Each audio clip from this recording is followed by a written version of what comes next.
Well, hello everyone, and welcome into our program tonight. Red Pill from the Watchtower. Well, we got a man coming on. His name is Eric, and he's originally from New England, but he's down in Nashville, Tennessee, and he has a lot to say about the Watchtower. He has a lot to say on how they pull the wool over people's eyes. And when you entered that organization, yes, indeed, you took the red pill. Hello, Eric. Yes, Rick. Thank you. Yes, so Yeah, you're on. go ahead. Go ahead. I'm sorry. I was just going to say, well, you sound nice and loud, nice and clear. We can hear you good. Yep. All right, good. Well, thank you, Rick. And like you said, did you take the red pill? If you're listening to me tonight, most of you did, right? Or maybe there's some people pin cues that are questioning. But taking the pill is just a metaphor for waking up. It could be anything, really. It could be political. It could be religious, or it could be occult. Whatever it may be. But that's how I came up with the name of the show, and I always like to open up with that. Take the pill. See if your life will be any different. It might get worse, but it's not because you left God, and we all know that. But I had some subjects tonight that I wanted to talk to, and the first one was I went on jw.org, and I always try to get some material for the show from there. And it's pretty easy to get. And Ken Flodin, I don't know how to pronounce his name. He's a governing body member helper. He once gave a talk. Do you remember this guy? He said, once you sin against the spirit, Jehovah throws you out like a piece of garbage. And he uses an illustration with bread. It probably upset people in poorer countries because they wasted bread by putting balsamic on it and making it look like poison, but I digress. This man gave another talk, and I happen to personally believe that it is the most, how do I put this nicely? It is the most incredibly stupid talk I've ever heard in my life, and I can't believe that they actually had the cojones to say this.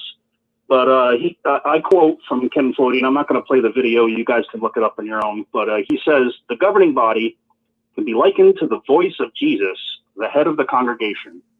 So when we willingly submit to the faithful slave, we are ultimately submitting to Jesus' authority and direction. End quote. Yeah. Are they calling themselves God now? Is this what it's getting to? I mean, basically, some people consider Jesus God. Some people don't. In my own opinion, I believe that he is a God, that he has a different status than the angels, and I really don't. I really can't say, but they certainly don't. You see the similarities? They're putting themselves up with Jesus, and boy, I didn't see that coming. I never thought that the governing body would go that low to straight up say it. I guess let's see. Another statement that he said was that got to me. The anointed are not floating on a cloud, stringing a harp, as Christendom would suggest. Well, what do they suggest? They're riding on horses when they go to heaven, and they're going to kill a bunch of people, and they all look like Kenny Rogers with the gray hair. I'm laughing. It's a serious matter, but I'm laughing because isn't it just ridiculous? They're picking on a certain image of what the rest of the religions maybe see angels as, and theirs is even more twisted and dark. But that talk really got to me, and I thought it was appropriate for the show, Red Pill from Watchtower. How can you not wake up when people are comparing themselves? If you listen to us, you're listening to Jesus. I mean, this is super cult, friends. This is a problem. I didn't sign up for this. I don't think anybody else did either. We signed up to serve God, right? We got baptized to maybe make our parents proud and do the right thing. And a lot of us wanted to serve God. But now we see that this wasn't the way to go about it, And let's see what else I have here. Is someone trying to get through? Okay. I thought of the expression in the Bible, bad associations spoil useful habits. And the topic that I'm going to get on is our elders.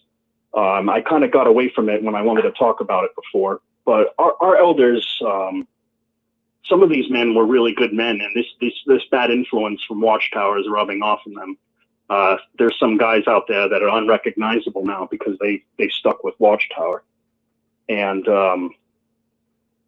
I'm talking about elders because I had a situation happen to me. Was it last week, I think? And I brought it up on I think a Pasta Babe show, but I'll bring it up again because just to give a little more detail about it. I crashed carts a lot, and I put up stickers where they set up, as you all know. And when I did that, the last time I went, the sisters were very cold to me. I think that they all talked amongst each other and figured out I was an apostate. So they shunned me, basically. They treated me like a disfellowship person when I said hi to them. So I said, well, it looks like you don't want to talk to me. And I said, but I just wanted to say, with what happened in Germany, y'all be careful, like there's a lot of crime, and just be safe. It was non-threatening. And what ended up happening was like a week later, or maybe even 2 weeks later after I said that to that woman, I was in the local store, Kroger, just getting food at the market. And I was in there for about 10 minutes. I had a shopping cart full of stuff. A man approached me in a trench coat with like kind of incognito. He had his suit on. He was an elder. I knew the man. I met him once from the carts. And he said, Rick, did you say something to the sisters? And I wouldn't even entertain the guy for 2 seconds because I knew my intentions and I knew exactly what he was talking about. And I looked around and I thought to myself, we're alone. And he crept up on me, and I've been in the store for 10 minutes. And I asked him, sir, are you stalking me? And after that, once I said that, the man refused to talk to me. He got up and just took off. And I said, sir, I'm not done talking. We need to talk about this. Let's talk. And he refused, and he ran away. And I thought that was pretty creepy and scary. Are the brothers and sisters so paranoid at this point that everything is a threat? I mean, Alex Jones once called them paranoid Christians, and that was putting it kindly, because boy, do they act paranoid. And I'm going to read something. If you guys could hold on for me for 1 second. Bear with me here, if I can find it. All right. I'm going to read a post from Reddit, and let's see, the guy's name is Annoying Ted, and he left a post, and he said, I'll keep this super brief. I was born in, very involved, stepped down over 6 months ago, immediately went POMO, was marked recently. Now the thing that I am speechless about, someone let it slip to my preemie wife that the elders have been stacking chairs by the windows and increasing security at the door because they are afraid of me. This is insane. I've known these people for decades. I guess from what happened in Germany, they are spooked. I get it, but not sure how that relates to me. It's insulting to the extreme. And these are the same people who expect folks like me to want to come back. Geesh. If they treated me so poorly that they are now scared I'm going to hurt them, then maybe they should reevaluate the way they treat people. And then he says there's an update. Someone earlier mentioned on here that the branch sent out instructions for stepping up security because of the recent shootings and stuff. I have a feeling that they were simply following the instruction, and someone probably carelessly said something about me, probably in a joking or sarcastic way. Someone else overheard this and then repeated it to my wife. I'll give them the benefit of the doubt. Still, the whole thing is stupid, but it is what it is. This is just backing up my story of what happened to me. I know it's on Reddit and we're just taking your word for it, but you're taking my word for it. I think the witnesses are becoming very, very paranoid.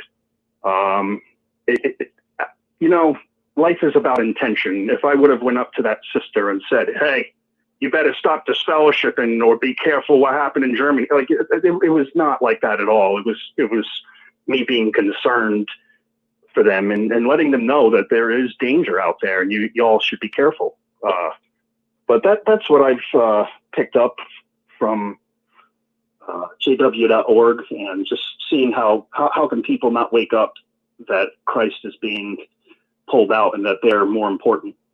But is there anybody that wanted to comment or anything they wanted to say? No? All right. I'll get back to, oh yeah, go ahead. Hey, this is Apostle Babe. So Oh, hang on. Hello. Did you say hang on? Oh, I said, hey, hon. Oh, hey, cool. I'll take that. So, so the quote you were talking about earlier, when they said that listening to the governing body is akin to listening to Jesus. This is not even fazing me because I grew up on the organization being God's mouthpiece, and that registered as this is Jehovah God speaking to us. So it doesn't seem shocking to me that they're speaking in this way. That's, to me, what the governing body wants people to think, that they speak for God, you know? Yeah, so you're saying that they got their end game of what they wanted, and now they can't hide it anymore. They just straight up say it. Yeah, and whether one thinks Jesus is a deity or not, Jesus is the head of the congregation, you know, in that whole hierarchy thing. So saying that they speak for Jesus is kind of, you know, his rank is up there at the top. So it's still one of those, to me, cult 101 is if somebody claims to be God or somebody claims to speak for God, that's a cult. That's a cult, and it's not a healthy one. Because, you know, they're claiming to be a prophet, you know, and claiming to speak words that God wants us to hear or his chosen people should hear, that kind of thing. So, yeah, that's the comment I wanted to add. Yeah, thank you, Linda. Really good point. You're right. They really do. They really do want that worship, and it's evident. And they just can't hide it anymore in the talks. And I just can't help to think why my mother and my father and my in-laws can't wake up from this. I know you've talked about it a lot on your show, just how they're in a spell, or on the show period. A lot of people have talked about it, that there is actually witchcraft or black magic or whatever used. Even if it's just the indoctrination techniques that they use from the Masons, it's pretty gross. Yeah, and it has been bothering me to listen to, say, Jeffrey Jackson speak about Jesus as his brother. I mean, that's odd. Does Jesus feel that way? It's so strange. I mean, the whole idea of salvation is you are adopted by God, so we have an inheritance of salvation. That's the gospel, right? And that we're adopted by him. And even in old times and stories, ones that are adopted are sometimes even more precious than the biological children that they would have. So being adopted makes the inheritance of eternal life yours because you expect to inherit it. That's who would inherit it. You know, family inherits it. But to talk as though we're brothers with Jesus doesn't seem. I want to believe that Jesus is on a higher place than us members, you know, or people that are members of the organization. You know what I mean? To me, when they say Jesus being their brother, they're putting themselves on the level of Jesus. Whether you believe in the deity of Jesus or not, it seems really wrong to me. It does. And if we were going to worship anybody, shouldn't we worship Jesus then instead of, I mean, I don't know. I'm not saying that that's the way to go, but like if we were going to worship anybody besides God, Jesus would be the next in line, right? I mean, he is our king, and these men are just self-appointed. Go ahead. Under Joseph Rutherford, he spoke of worshiping Jesus, and when they would talk about Jehovah, they would often capitalize the H for the word him. They don't do that now, you know, and that's a common thing to do to make it, to differentiate. Why do you think they don't do that now? What is the reasoning in that? it just makes them less either Jehovah or Jesus's position makes it less. I got you. You know, because it's taking that important part of what pronunciation, or not pronunciation, but the capital letters to give it its place. Is that right? Right. And whether you believe Jesus was created or not, Scripture says he lowered himself lower than the angels to come here and do whatever he was going to do. So he lowered himself lower than the angels. Well, yeah, you're right about that. I can't picture us being on the level of angels. They're supposed to be higher than us. And even if we see Jesus as Michael the Archangel and brother, I don't see members as being on par, as equals. You know, so they sneak in little stuff like this all the time. Well, they also say, like, they talk about getting the path to holiness and stuff like that. And I really thought about it. I don't think imperfect humans can reach holiness. I think that's like you, not that you said this, but like the angels have a different, maybe they're more holy, or God is the holy one. But like holiness is not, I don't think it's something, correct me if I'm wrong, I don't think it's something that a human can actually attain. Or at least an imperfect human.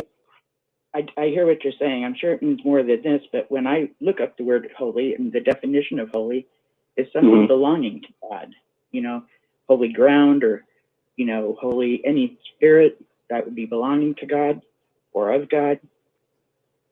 But I would think it would mean more than that, but maybe that's simply what it is, something belonging to God. But sure, we're his sons and daughters. And yeah, that's true. No, really good point, Linda. The governing body has to do and say a whole lot of stuff to put them in a placement of equaling Jesus or Jehovah God. Anyways, I'll let you go. Is someone trying to get through? Thanks, Linda. Yeah. Hello, Eric. This is yep. Oh, go ahead. Go ahead. This is JP from California. Real quick, I know there's another brother trying to comment, but I'm just going to say real quick. Thank you. I'm just going to say real quick that I agree with Linda that they've always tried to present themselves as like God's channel or God's mouthpiece. But after watching that video, it made me so upset. I was actually really pissed off. Like, we're talking, Eric, like we chat outside of Six Rings, and sure, yep. I was so disturbed about that video. I've never seen anything like that in my life, to where they actually will say that the governing body, what they say is equivalent to like Christ Jesus voice. That's just I'm really upset even right now just talking about it. It's just really, because I'm still consider even though I've left the organization, I'm still a Christian, and becoming a Christian after leaving the organization and hearing that is just so upsetting. And so I just can't believe that they've dropped to that level now, to where they're going to do that. But it's not surprising. Not at all. But I just, I can't believe it. But I want to I want to hear the next brother, what he has to say. And I totally agree with Linda. They've been building this up for a long time, and they've always really presented themselves in that position, but they have no shame anymore. They just, after watching that, I know there's no way I could. That was for me. That was the as they would say, the final nail in the coffin. I'll never go back to that org after hearing that talk. I can't believe it. But back to you guys. We did talk about that, and I agree, JP. It was kind of shocking. It was like your jaw dropped when you heard it. Linda's right. We should be expecting them to just come out and say it, because that's what they've wanted all along. But they got what they wanted, I guess. But thanks for your call, JP. Was there someone else that wanted to say something? Yeah. Yeah, kind of further comment on what Linda was saying. Sure. I remember, this is Jeff Hey, from Jeff. Iowa. All right, buddy. Yeah, nice to meet you, sir. Go ahead. Yeah, I remember Whiskey Morris was on. Yeah, one of his speeches quite a while back, and he was discussing something with, a witness or just your regular witness, and he added, he actually said, "Do you want me to tell my brother Jesus?" He actually said that. And I wish I would have saved that clip of that video or remember which video it was. But, of course, I don't think his videos are out anymore. But I heard they deleted all his stuff. But you're talking about Anthony Morris's videos? Yeah, I call him Whiskey Morris. But, yeah. It's a great description. Then, pretty accurate. Yeah, I worked for the railroad at one time. I had a guy on the railroad that they called Whiskey Bill, and with his liquor store video, I call him Whiskey Morris. So, but anyway, that was really interesting. Yeah. There's another one. Anyway, go ahead. They Dan and Angela, they went to that memorial and they said that he got in a wreck. Boy, I wonder if he was drinking and he ran a stop sign or a red light and hit somebody and hurt him. And that's why they really deleted him. I hope he didn't, but I mean, that's very possible. So that's all I got to say. But yeah, that guy, he was a real clown. But I agree, Jeff. Yeah, I was talking to Dan. I says, these clowns, the best thing they could have done is kept in hiding. I think they came out, what was it, 2014?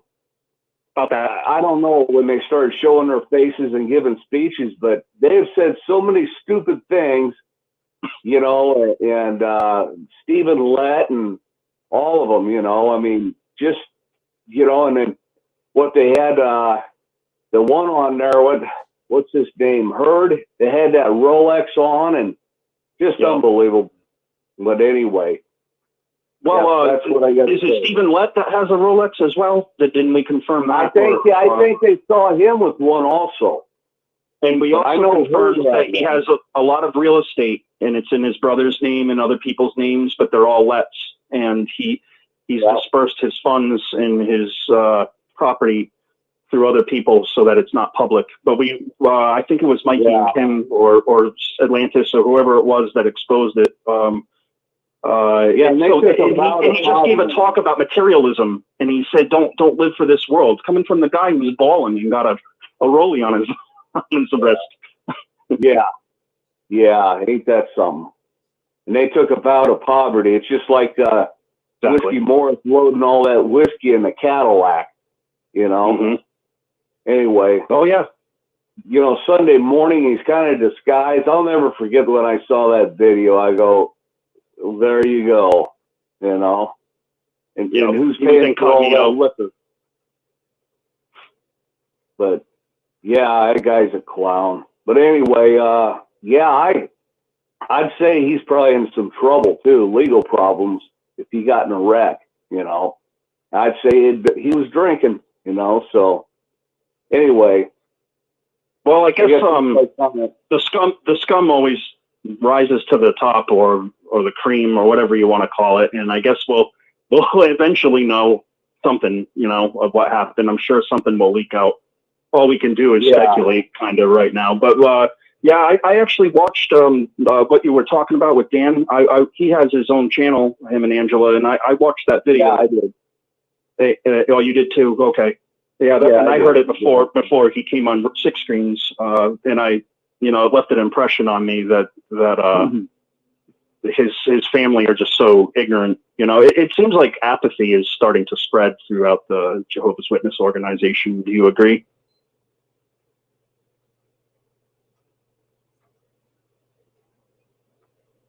Oh, well. You there, buddy? Anyways, does anyone else want to speak up till we, until we go to the next Hi, point? Eric. Yeah. Hi, it's Sharon in North Carolina. Hi, how are you? You're not from North Carolina. Okay. You're such a New Yorker. It's crazy. I know. I'm a New Englander. I was just thinking about what Linda said about them saying that they're Christ's brothers. Mm-hmm. I cannot imagine any of them getting a pail of water to wash anybody's feet. I just can't. I can't get that image in my head.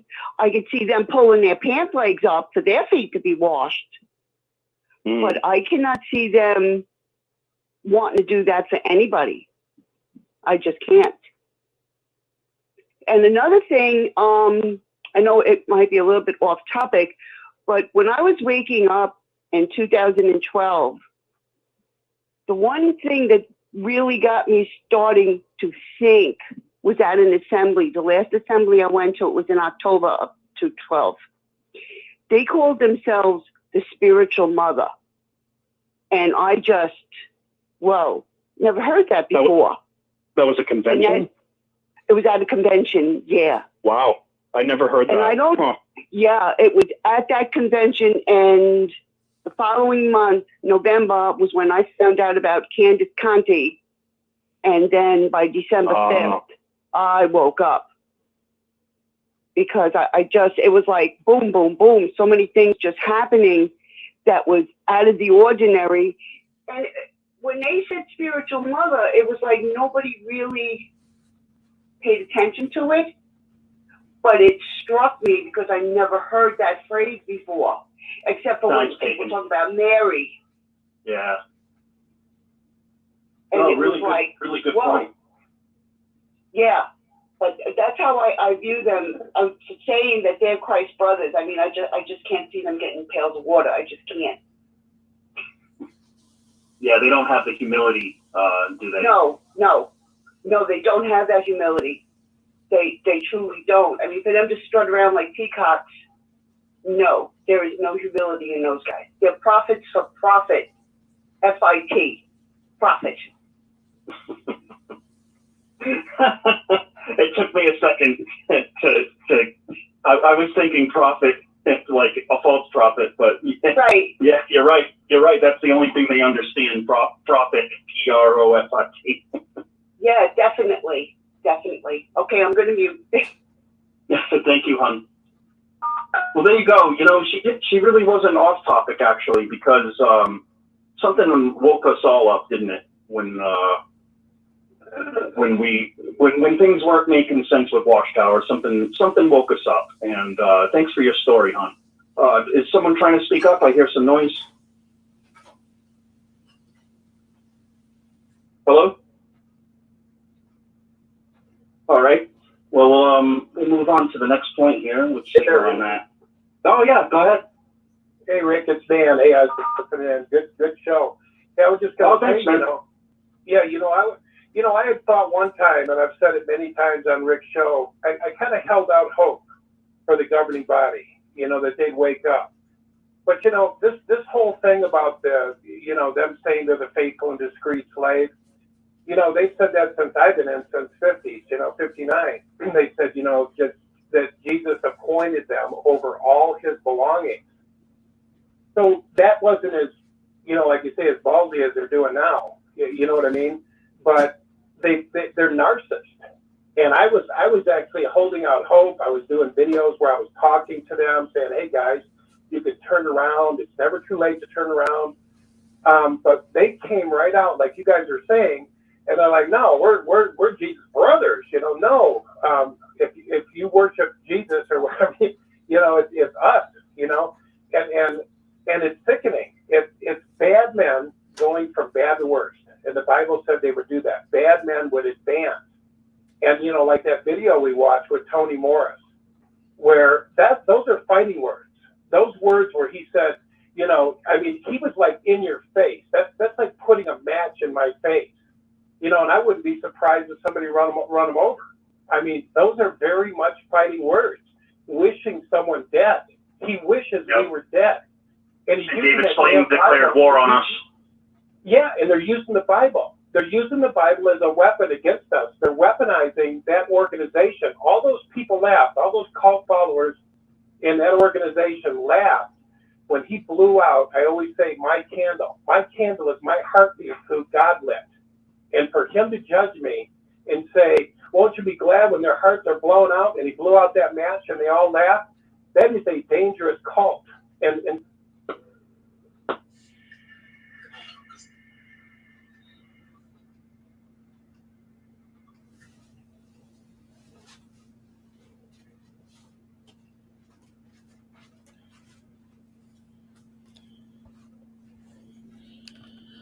Stay with us, folks. We'll be right back. We'll get Eric right back on. Our phone system goes off, so we'll be right back on with our phone system. Stay with us.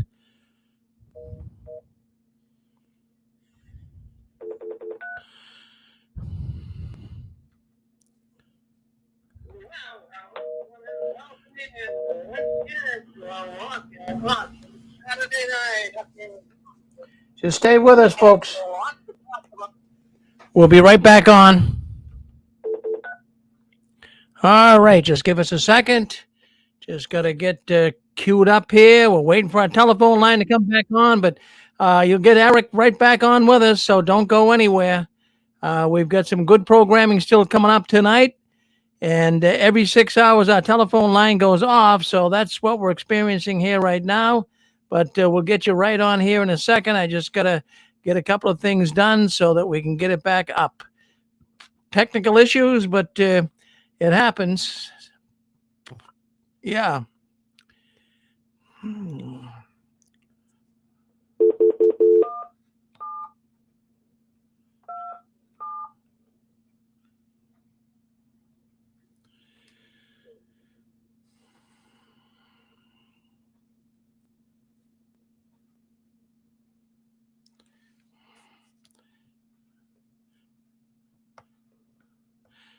We'll be right back on with Eric. Just hang in here with us. Just getting just the phone numbers give us some trouble.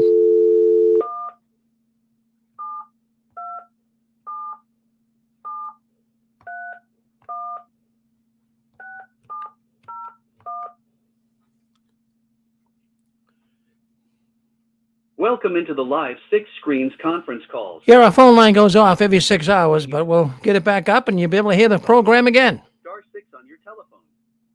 When you are done talking, press star 6 to mute yourself. Remember, when you are unmuted, your phone is a microphone and picks up on all noises in the background. We hope you enjoy the programs tonight. You will now be placed into the conference. If you are the host, press star now. Otherwise, please wait. Will be joined. Please enter your PIN. Thank you. There are 7. We'll get going right here in a second. Give us a second and we'll be all set. We'll be all set. Just hang in here with us. And delete recordings or purchase more storage from your account. Mongering. That's fear mongering, Dan. you know, Rick, I got to tell you something. I was looking at her eyes, and it looked like she had 1/4-inch cataracts on them. There was no reason to fix her eyes because the world was going to be over in 75. And there was no reason to get special help, mental health, and on all these things.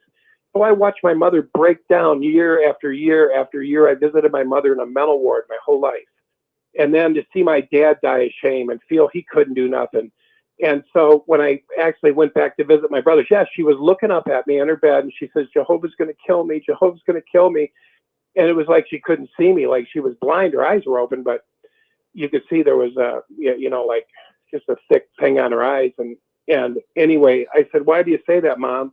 And she says, I haven't been to the meeting. And I said, Mom, you had a stroke. Your hands are curled up and they take you down the aisle in a crane. They put her body in a crane. And this is what's left of people when they stay in there too long. See, you were talking about, split minds and paranoia. I tell you, you'd have to have a split mind to be in there. Do you know why? The reason you'd have to have a split mind to be in there, because reality and truth said they lied. They lied in 75. What did you do with it? You compartmentalize, you split off. You're already starting to divide. Your soul's going, they lied to me, and your head's going, hey, don't trust your heart, don't trust your mind, don't trust anything. So they've compartmentalized you. Then it happens again in generation prophecy. Then it happens in the overlapping generation. Then it happens whatever shit they make up after that. So you're already operating in a split mind. So when I was looking at my family on the Zoom, they were all screwed up. They were all dumbed down. It was weird to look at. And they did, my uncles and them didn't look happy. They said that 2 congregations that they were both in, my brother first said that 80% of his congregation was over 80. And then Neil says, yeah, in my congregation too, 80% of them are over 80. So what is the future for the congregation when everyone's going to die off? You know? Yeah, there's no future.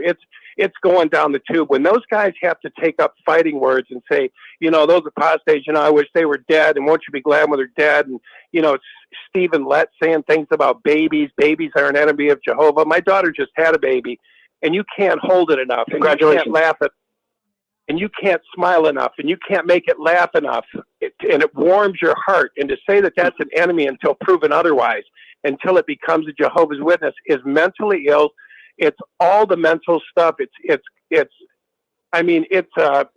narcissistic. Like Linda said, she did a whole show on it one day. It's narcissistic, ... And it's not getting any better. And I got to tell you something. If the leadership's getting sicker, the followers are getting sicker. That's all I wanted to say, Rick.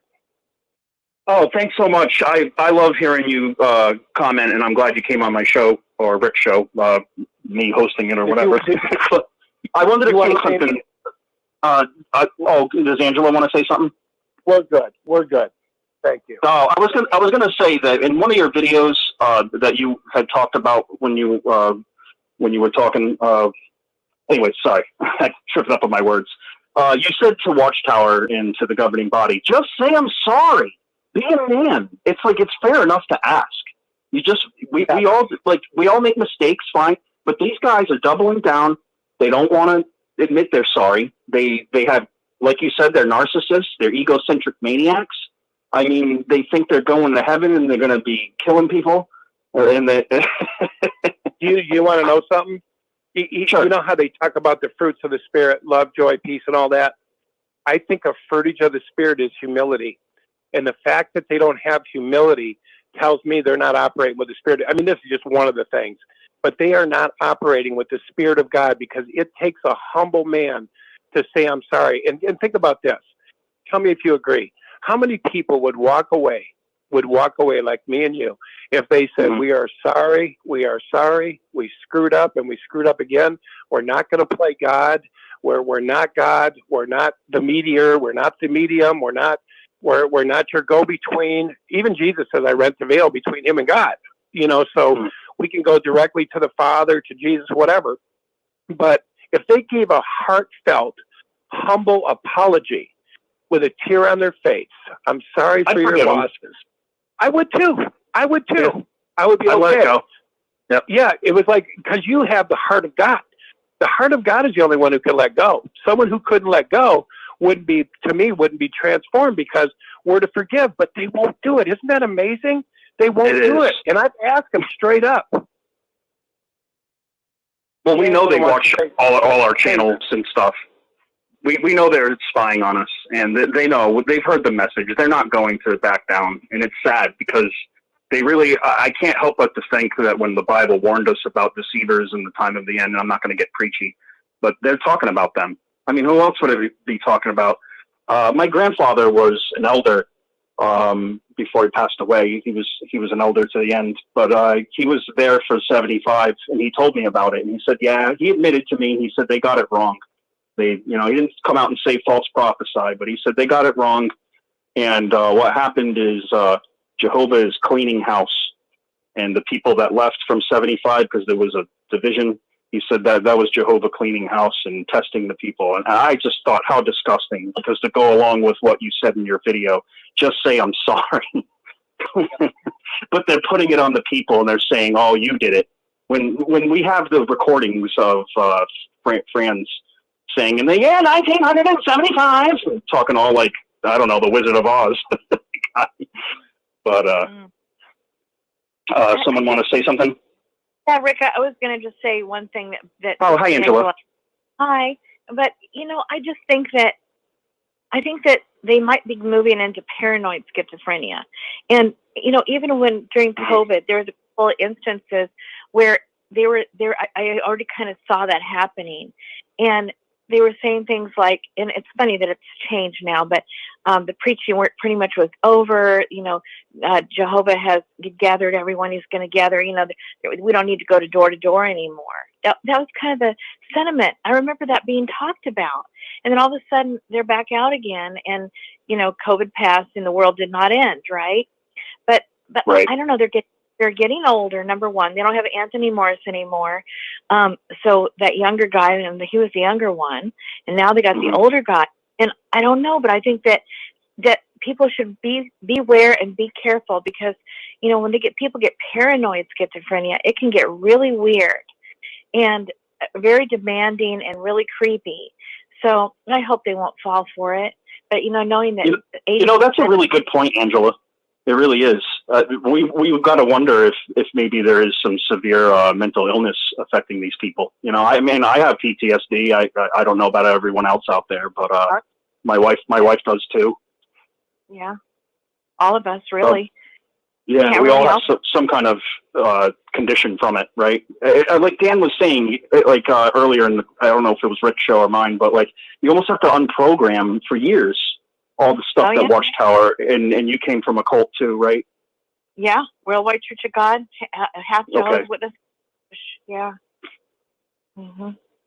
Yeah, it's hard to overcome it, but that's okay. We're working it right, and we're all getting better every day, more and more and more. Some days we fall back but fall in the pit, but mostly I think we're all growing, and that's all we got to do. I knew. Oh, sorry. Go ahead. No, just that, we look to the Lord for that strength to grow and the help to grow. And the biggest thing to me is don't beat yourself up along the way when you're not doing good, for whatever that's worth, So. Yeah, good message. Life After Religion, right? That's the name of your guys' channel, right? Right. I actually, before I found Rick's show, it was some years that I found your show, and my wife and I both love your show a lot. I even appreciated Dan doing a little video on telling people he can teach them how to spray cabinets and stuff like that. And I used to do that, actually. I was an auto body, and a brother taught me how to do cabinet work because for the RBC or whatever.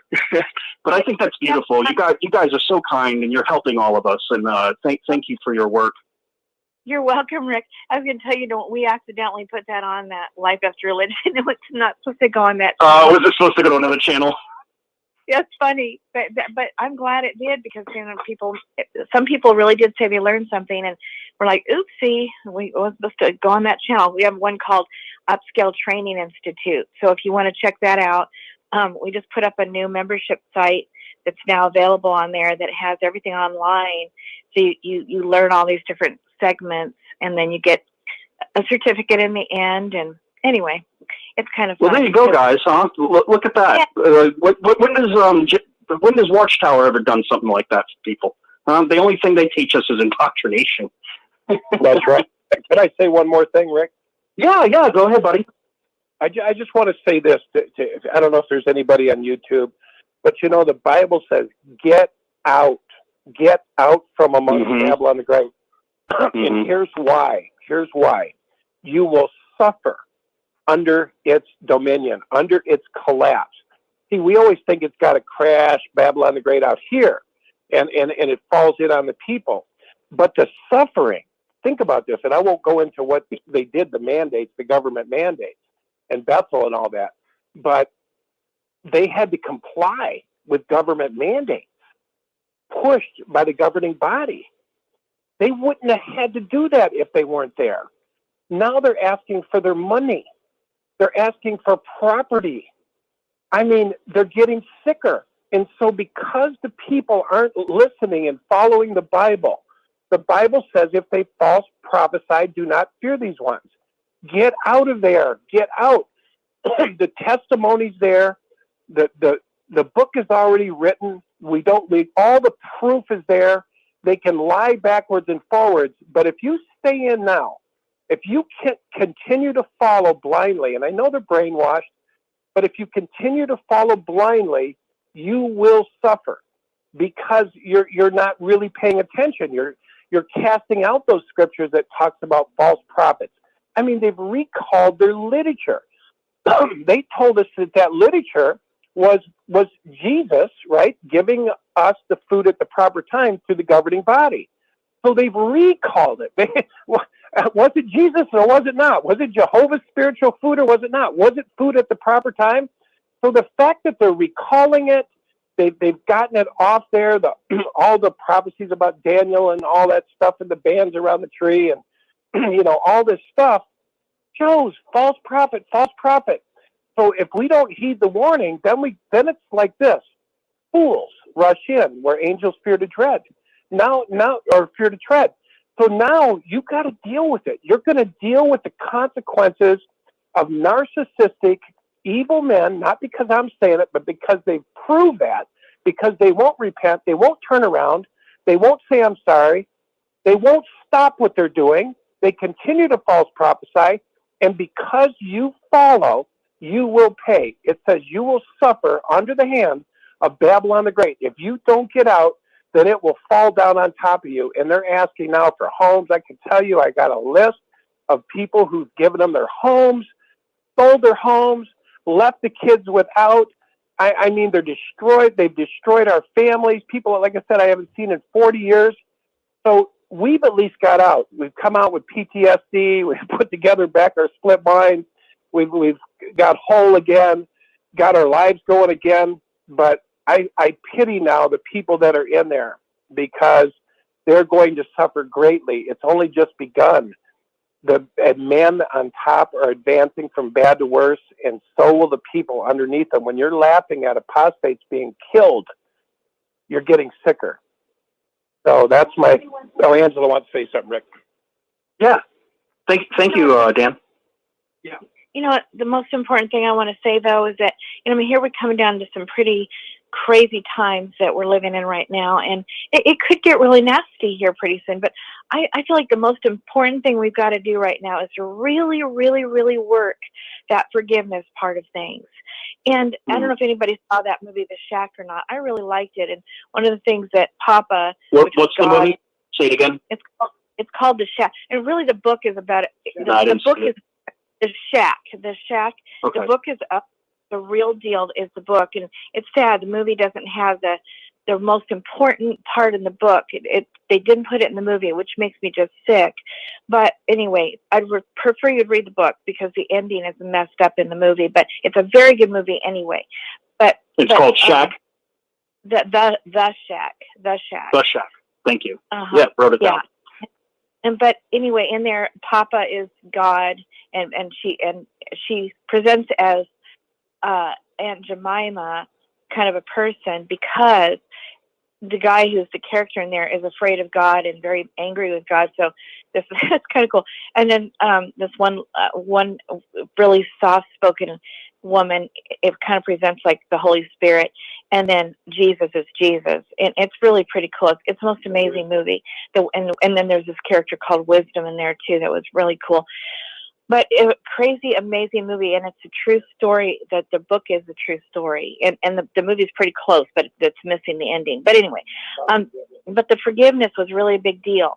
And Papa was saying to Mac, seems like it has powerful teaching lessons, right? Yes, and the forgiveness was the biggest thing that they were trying to help Mac with on this weekend, and it became a unconscious dream because he got in a very bad car accident. And he's in the hospital, and he's really dreaming all of this. But anyway, there's a hook to it in the end where it had to be true because, well, anyway, you have to read the book. It's very, very powerful. But the biggest deal was the forgiveness, and that's what they were working on because he was stuck. He got stuck when he got to this point of not forgiveness. He first needed to forgive himself truthfully because of something that happened in his childhood that he did that was really, really bad. That he killed somebody. He killed his father. I'll just say he killed his father.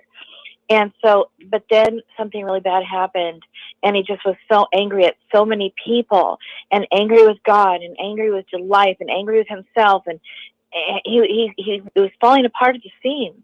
And he'd even been a pastor at one point. It talked about it in the book.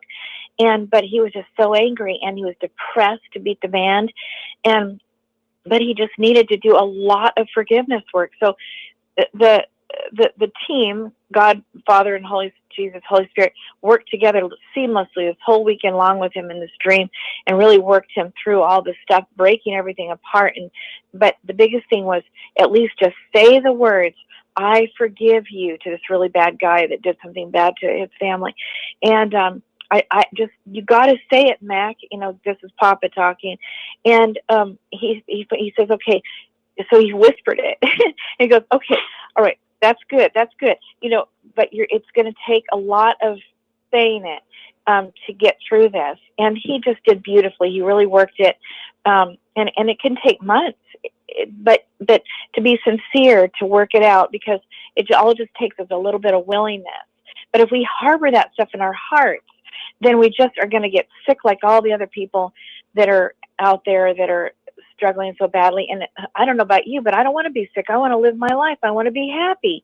And I know, because what happened to me in my life, if we don't do that forgiveness work, and I'm not saying it happens overnight, because it doesn't, and it takes work. It takes working with God to get it over, to get it out. But when you do, you're free. And so right now we got a lot of things to forgive. We got to forgive our government. We got to forgive these elders. We got to forgive our parents, our children, the people who abandoned us, the people who rejected us. You can go on and on and on. Everybody. I think what you're saying in a way is like you harbor onto that negative energy, and it stays in with you, and it's just easier to let it go than harbor it, right? Well, yeah. I mean, what I'm kind of saying is that right now, not only do we have those the elders and the witnesses that rejected and just threw us away like we're nothing. Not only do we have that to forgive, but we're getting honest daily more things to forgive. The whole world is now, we got to forgive all the time. I mean, I don't know about you, but there's a whole lot of things to be mad at every day out in this world. And so now it's really dumping on us. I say the quicker we work on what we can with our Jehovah's Witness family mind worldwide and get that stuff worked on, then when we're going to have to deal with what's going on in this world right now, it's going to be a little bit easier. We're already going to be in practice. But if we don't, we're going to end up bitter, hateful, and maybe do things we didn't really ever intend to do. And I guess that's just my pleading with everyone, because I know how important it is that if we can't work on that forgiveness, we're just not going to get where we need to go in life, and we're never really truly going to be happy, and we're never going to truly be free. So that is just all I want to say about it, because there's a lot to forgive right now. Yeah, and even if they don't say they're sorry, you know what I mean? It's for us that we forgive them, not for them really, in a way, because we don't want to harbor that stuff in our heart. It turns to bitterness, and that turns to hate, and then that turns to murder, believe it or not. Even if it's murder in your own. It sounds like Yoda from Star Wars, but it's just completely right. I'm not making fun of you. But you're right. All of those things go down a path. You go down a path. Yeah. Well, the Bible kind of talks about it, how that, the anger, it starts out anger. And then really, truly, if you don't deal with it, it turns to frustration and bitterness. And bitterness brings a whole bunch of demons with it. There's a whole package of demons that comes with bitterness. And now you really got a problem, because that's really hard to get that worked out. And so, but you can, but it's hard. And then that bitterness, if you don't deal with that, it literally turns to pure hate. And then eventually, truly, this is just the way it goes. Then the hate turns to murder. And it's nasty. So this is not something we can really play around with. I mean, and that might be what's happening with the shootings, Hon. Oh, true. That hate is building up in people. You're right. Yes. You're right. It's what it is. I was thinking about it. It's a victim. See, and there's two ways of looking at this thing when we came out of the organization. There's more than two ways, but you can say to yourself, "This was done to me," right, Angela? Yes. Or this was done for me. And I was like, for me, wow. Like I was born into this, but other people are born into starvation. Other people are born into, shooters and, bombers. But I was born into this. And so by saying this organization was done for me, I can heal. I can, I can say, okay, I've got to overcome this. I can do what I need to do. It's for my growth, as opposed to a victim that's just boiling mad. And I'm very passionate when I talk, but I've moved on with my life. I've created a good life. I have a wonderful life. And yet I went back to help. And I'm very passionate about people getting out of there, because I don't like to see people hurt. But anyway, I just wanted to say that. But Rick, you're doing a great show. I just want to tell you, you're doing a great show. You're a good conversationalist. You're good at listening. You've got a lot of good characteristics. You're doing a good job. Well, I appreciate that, Dan. I learned from you and Rick and Angela. I learned from the best watching you guys. I'm glad we're all on the same team, trying to help people out of here, trying to get them out in one piece. And, and that's why I went back to this work, because, man, when I saw my brother, so when I went to Michigan, I was visiting, and two of my brothers wouldn't see me. They would hide. When I came through town, I'd be like, Phil, I'm in town. Come on, man. I'm not going to be in Kentucky, or I'm not going to be in Michigan. Please come see me. And his son would hide. And I was like, wow, I'm so pissed at this Watchtower. Then when I finally saw him, he said, Jehovah's going to kill you. Jehovah's going to kill you. And he sounded just like my mother. And then when I saw my older brother, it was the same thing. And I thought, I went back and made 100 and some videos. And at the time, I didn't know really what I was doing. So I hired a guy to film me, because I was so hurt. I was like, you destroyed my mother. You destroyed my dad with mind control. I always say this, but my mom was beautiful. My dad was beautiful. They looked like Hollywood movie stars. And when they died, they were massively morbid obese, teeth rotted out, thought the end was going to happen in 75. Hair falling out, just everything was, it was so messed up. My life was, I heard a lot of people didn't take care of their teeth and stuff like that. Like they just neglected everything. Yeah. Yeah. Lots and lots and lots. And so, it was just, but it's like, that's why I went back. I'm like, that's why I went back pleading, passionate. I was like, please, we've been in this. We've been brainwashed. We've come out. It's safe out here. Hey, you can come out. You got to learn how to stand on your feet again. You got to take some responsibility. You may get lost in some, some sex and things that withheld from you with the organization. You maybe had things that didn't develop properly, and you're gonna, kind of relive your life. At 40, what you should have been happening at 18, 19. But it's just what we do. And but you can pop out, you can heal, you can recover. And I want to say this, I always say this, but you can get back with the locust of Eden. The Bible promises, if we can break the curse, if we can come out of Watchtower, the Bible says, I'll give you back with the locusts of Eden. And that is true. God has given me back, meaning the locusts have destroyed my life. No school, no education, no nothing. I could hardly read. I prayed to God for a mentor. I prayed for people to help me, and they came and they helped me. And next thing you know, I'm reading, writing, painting, doing this, business owner, writing books. And it was like God gave me back and a home and a beautiful wife, and more than I could ever imagine or ask for. I'm like, oh my God. And so God gave me back with the locusts of Eden. The years that I've lost. Yeah, I get what you're saying. Yep. Yeah. So you know what's ironic? I didn't have an education either, and when I was a kid, I was about 13 years old. I was hit by a car. I was riding a bicycle, and there was some bushes, and I didn't see it coming. And she didn't see me. I almost lost my life. I have hemophilia. It's a blood disorder, and when I was going through this, I was in intensive care for about a week or so, and then I healed, and I'm okay. I got a settlement of money, about $18,000, which is really nothing considering I almost lost my life. My parents they settled in the hospital, but whatever. No direction. If I was my parents, you're not going to buy a BMW, Eric. You're going to, and it's okay that you call me Rick because everyone calls me Rick.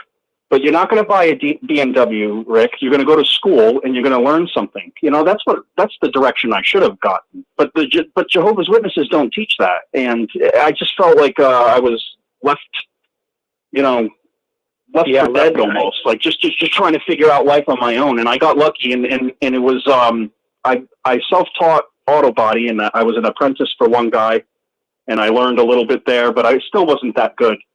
I was just okay. And there was a guy that I worked with, and he was disfellowshipped, and I was a witness at the time. And he said, "Oh, you're not going to like me." And I said, "Why is that?" When he found out I was a witness, he said, "I'm disfellowshipped." I said, "I don't care," and I didn't. And I never. And we actually had such a close friendship that my wife made him a dinner, and we came over. He couldn't stay, so we made it to go for him.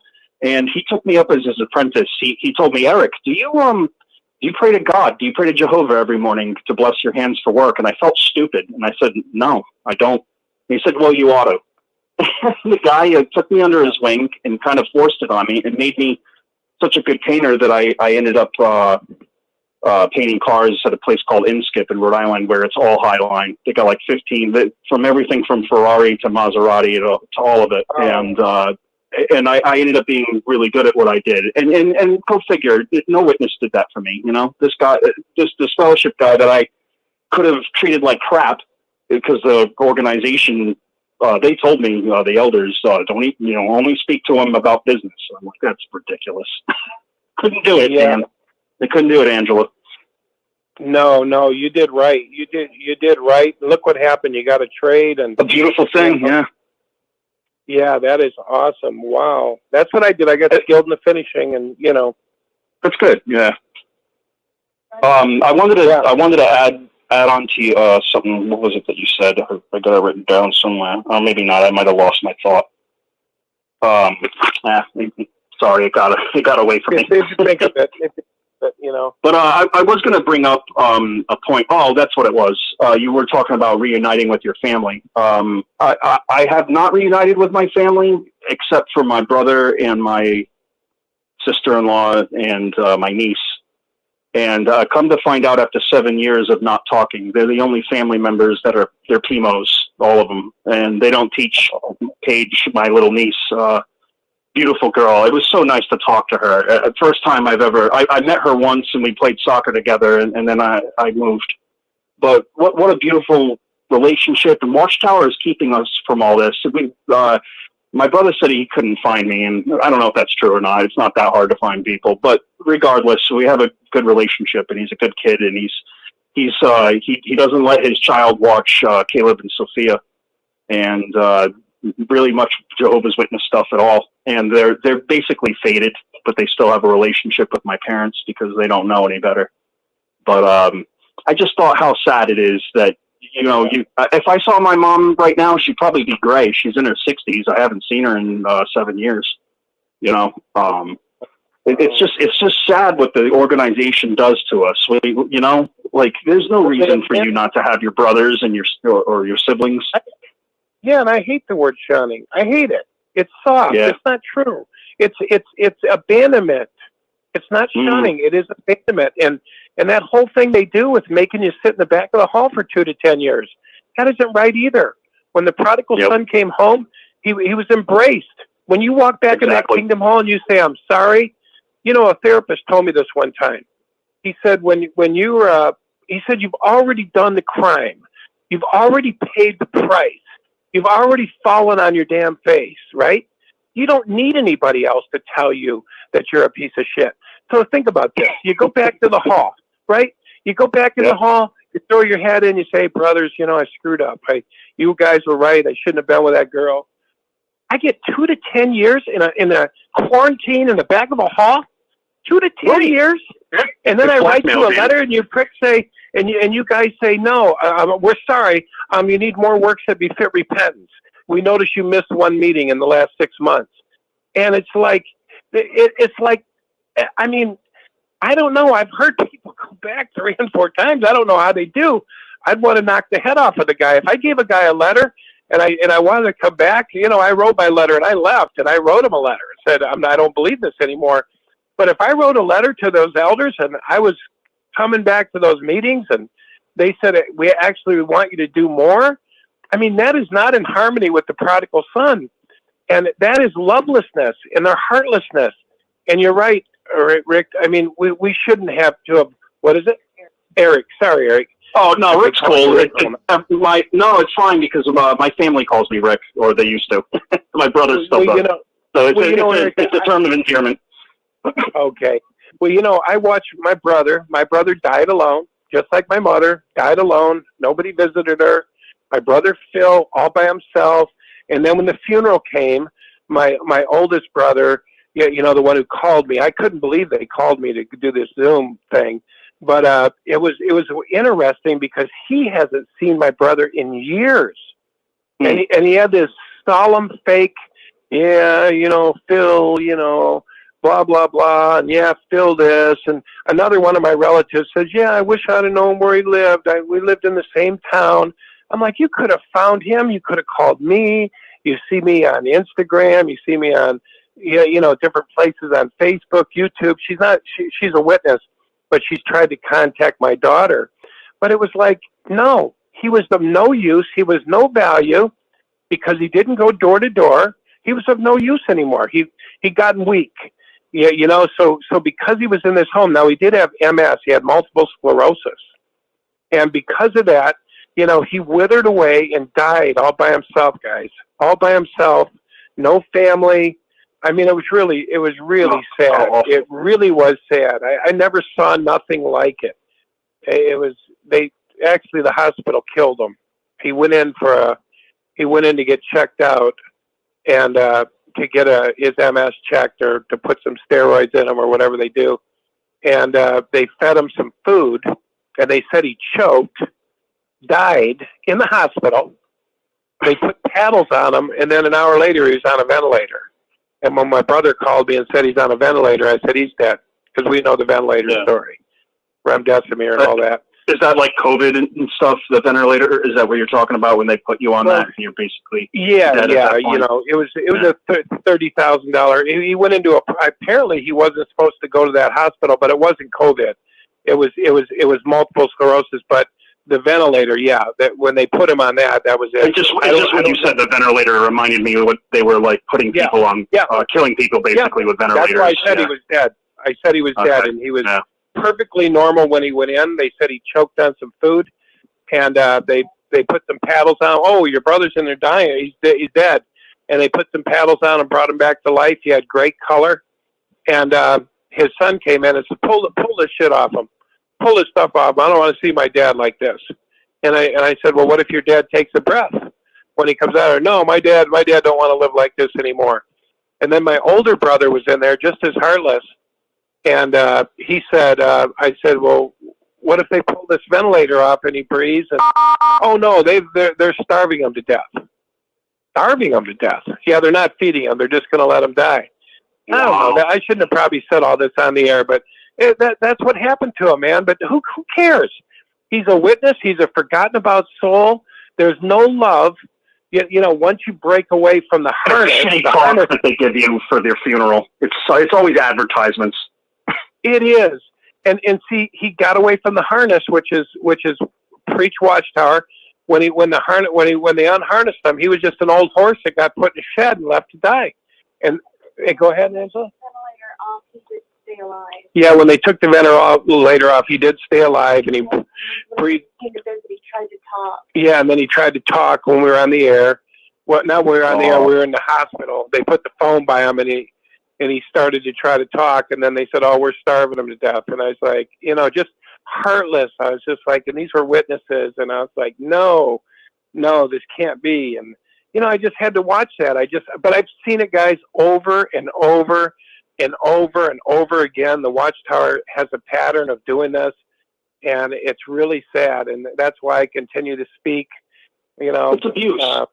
Dan. It's abuse. They're abusing us. Can I just say something? This is Sharon. Yeah, go ahead, Sharon. Yeah. Right. Dan, listening to this, is it any wonder when people leave this organization, they want nothing to do with God? Is it any wonder? That's right. I mean, look at what happened to your poor brother. Right. They want nothing to do with it because this is the only bad witness. Right. This is the only way the path that they saw as God. And when they see, like what you said, Dan, sitting in the back of the Kingdom Hall for 2 to 10 years. I mean, do you do that when your child runs away and comes home? Do you make them stay in the bedroom for 2 to 10 years till they learn their lesson? I mean, what kind of nonsense is this? I mean, really think about this. And when you said before about, you know, you have to get out of Babylon. And then Angela was talking about the hate. I don't know if you guys watch the Twilight Zone. I'm a Twilight Zone fan now. But there was one episode where they were going to hang this man for murder. And the sun didn't come up. And they hung the guy. And it just kept getting darker and darker and darker. And that darkness was just spreading across the country. And it was spreading into other countries. And it was hate.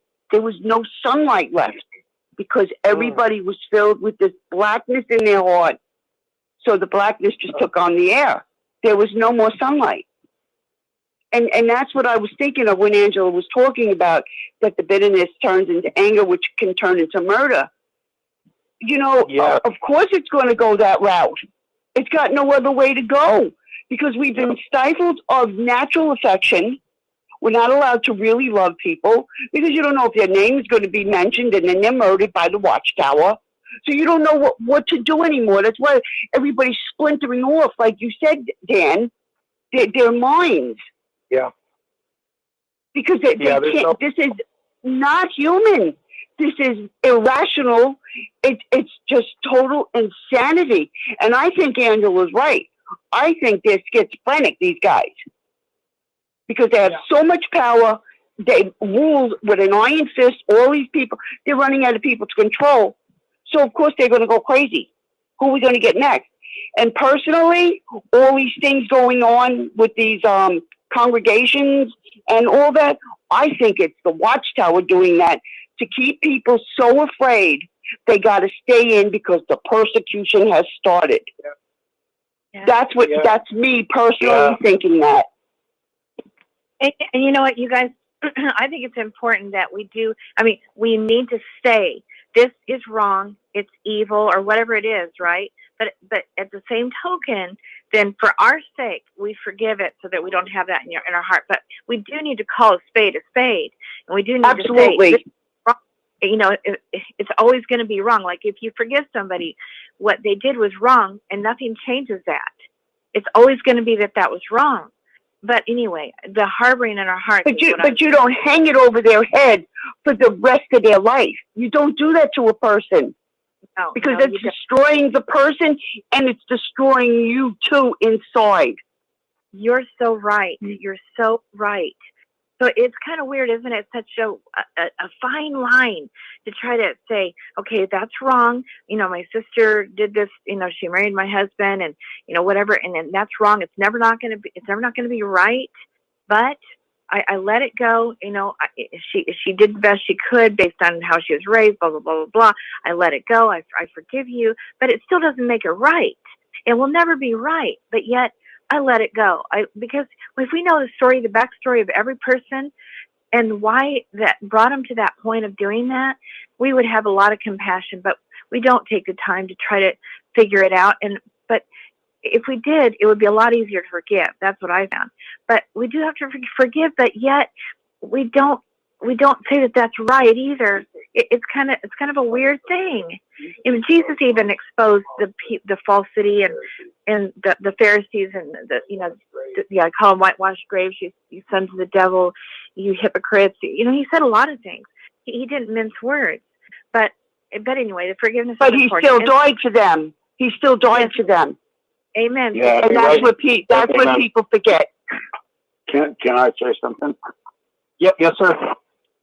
Go ahead. Well, you know, I agree with the forgiveness. Oh, who am I speaking to, by the way? This is Eric. This is Tom. Tom. Okay. Go ahead, buddy. Okay. Well, just the way I see it, and I may be wrong, but it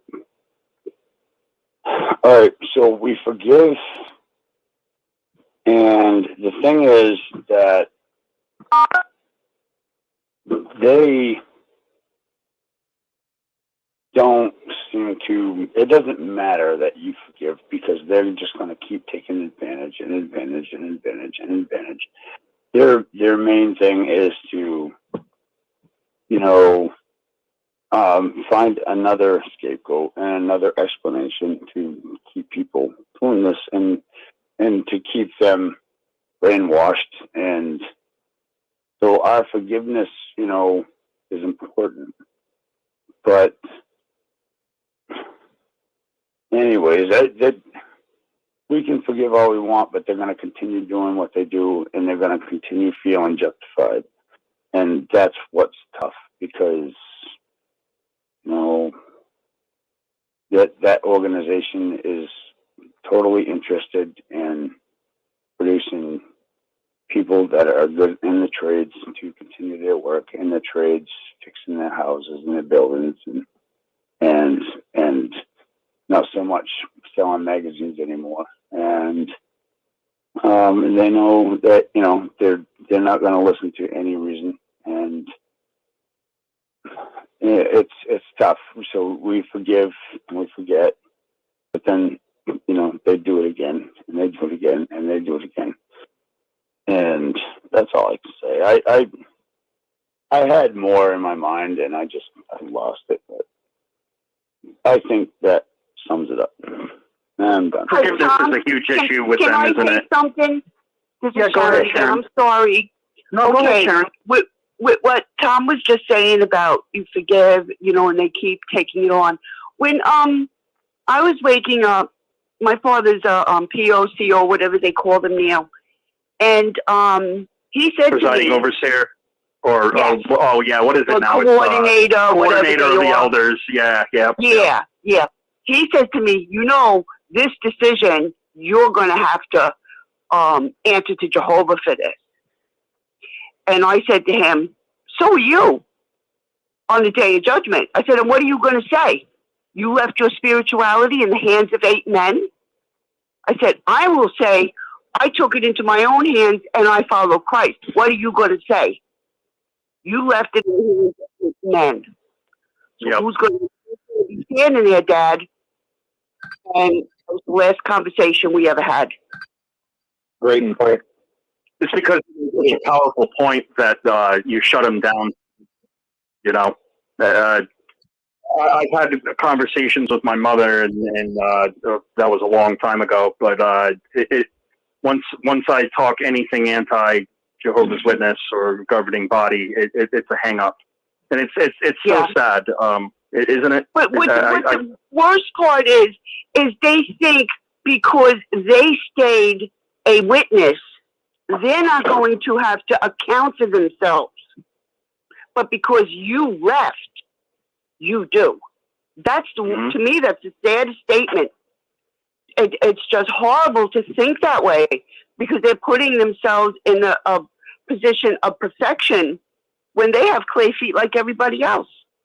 That's a brilliant way of relating to them, though, saying you got to answer to the 8 men you followed as opposed to God or even Jesus. You chose them, and you imagine God, they were exposed again and exposed again, and you saw falsehood at falsehood. Why were you sleeping? Yeah, why were you sleeping?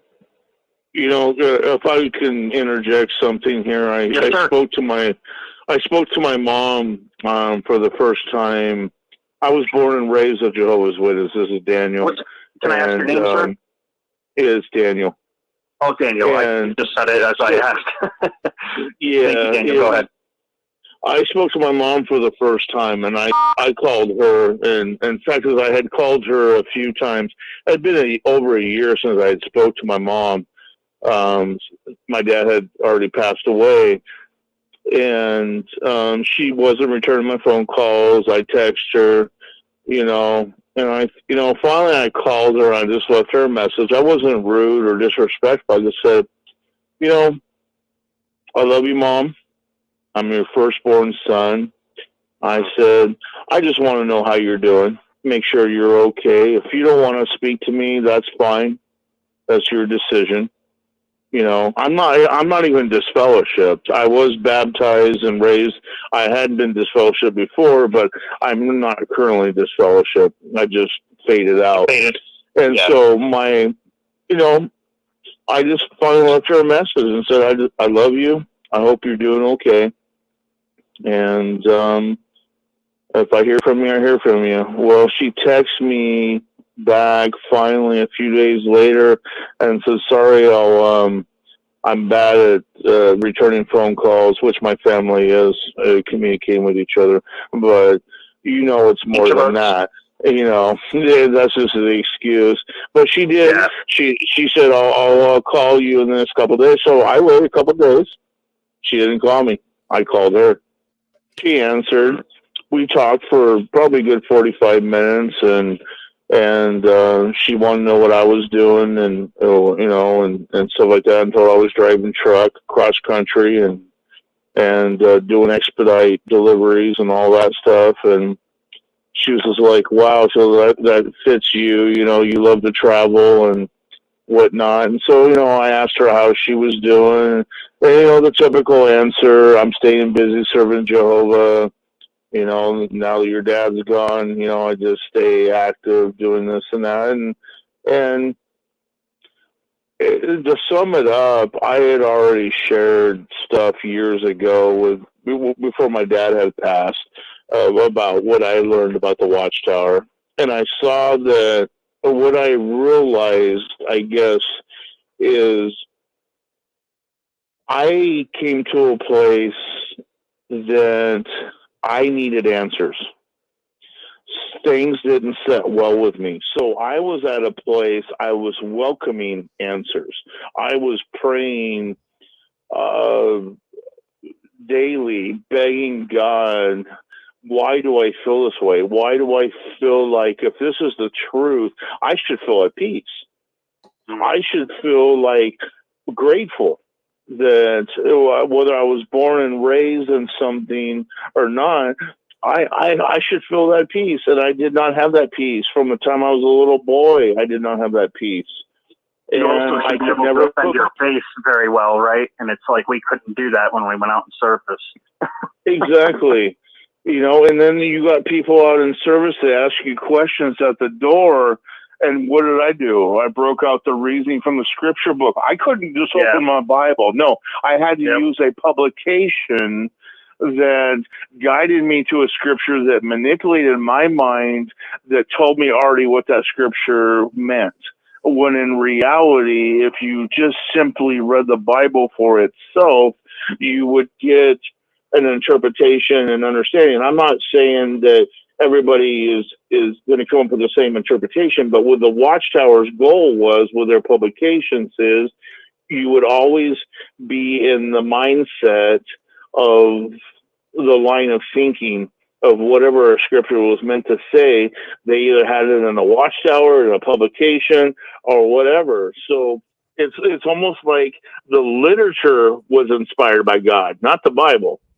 Or you could say the literature was also inspired by God, because that literature supposedly gave you the correct understanding and interpretation of scripture. So you could not be a Christian man or woman and read the Bible alone and expect to be able to understand it. No, you had to use the publications that were not inspired by God. That always messed with my head. When I was thinking of it as a young boy, I'm like, how it doesn't wake more people up, don't you?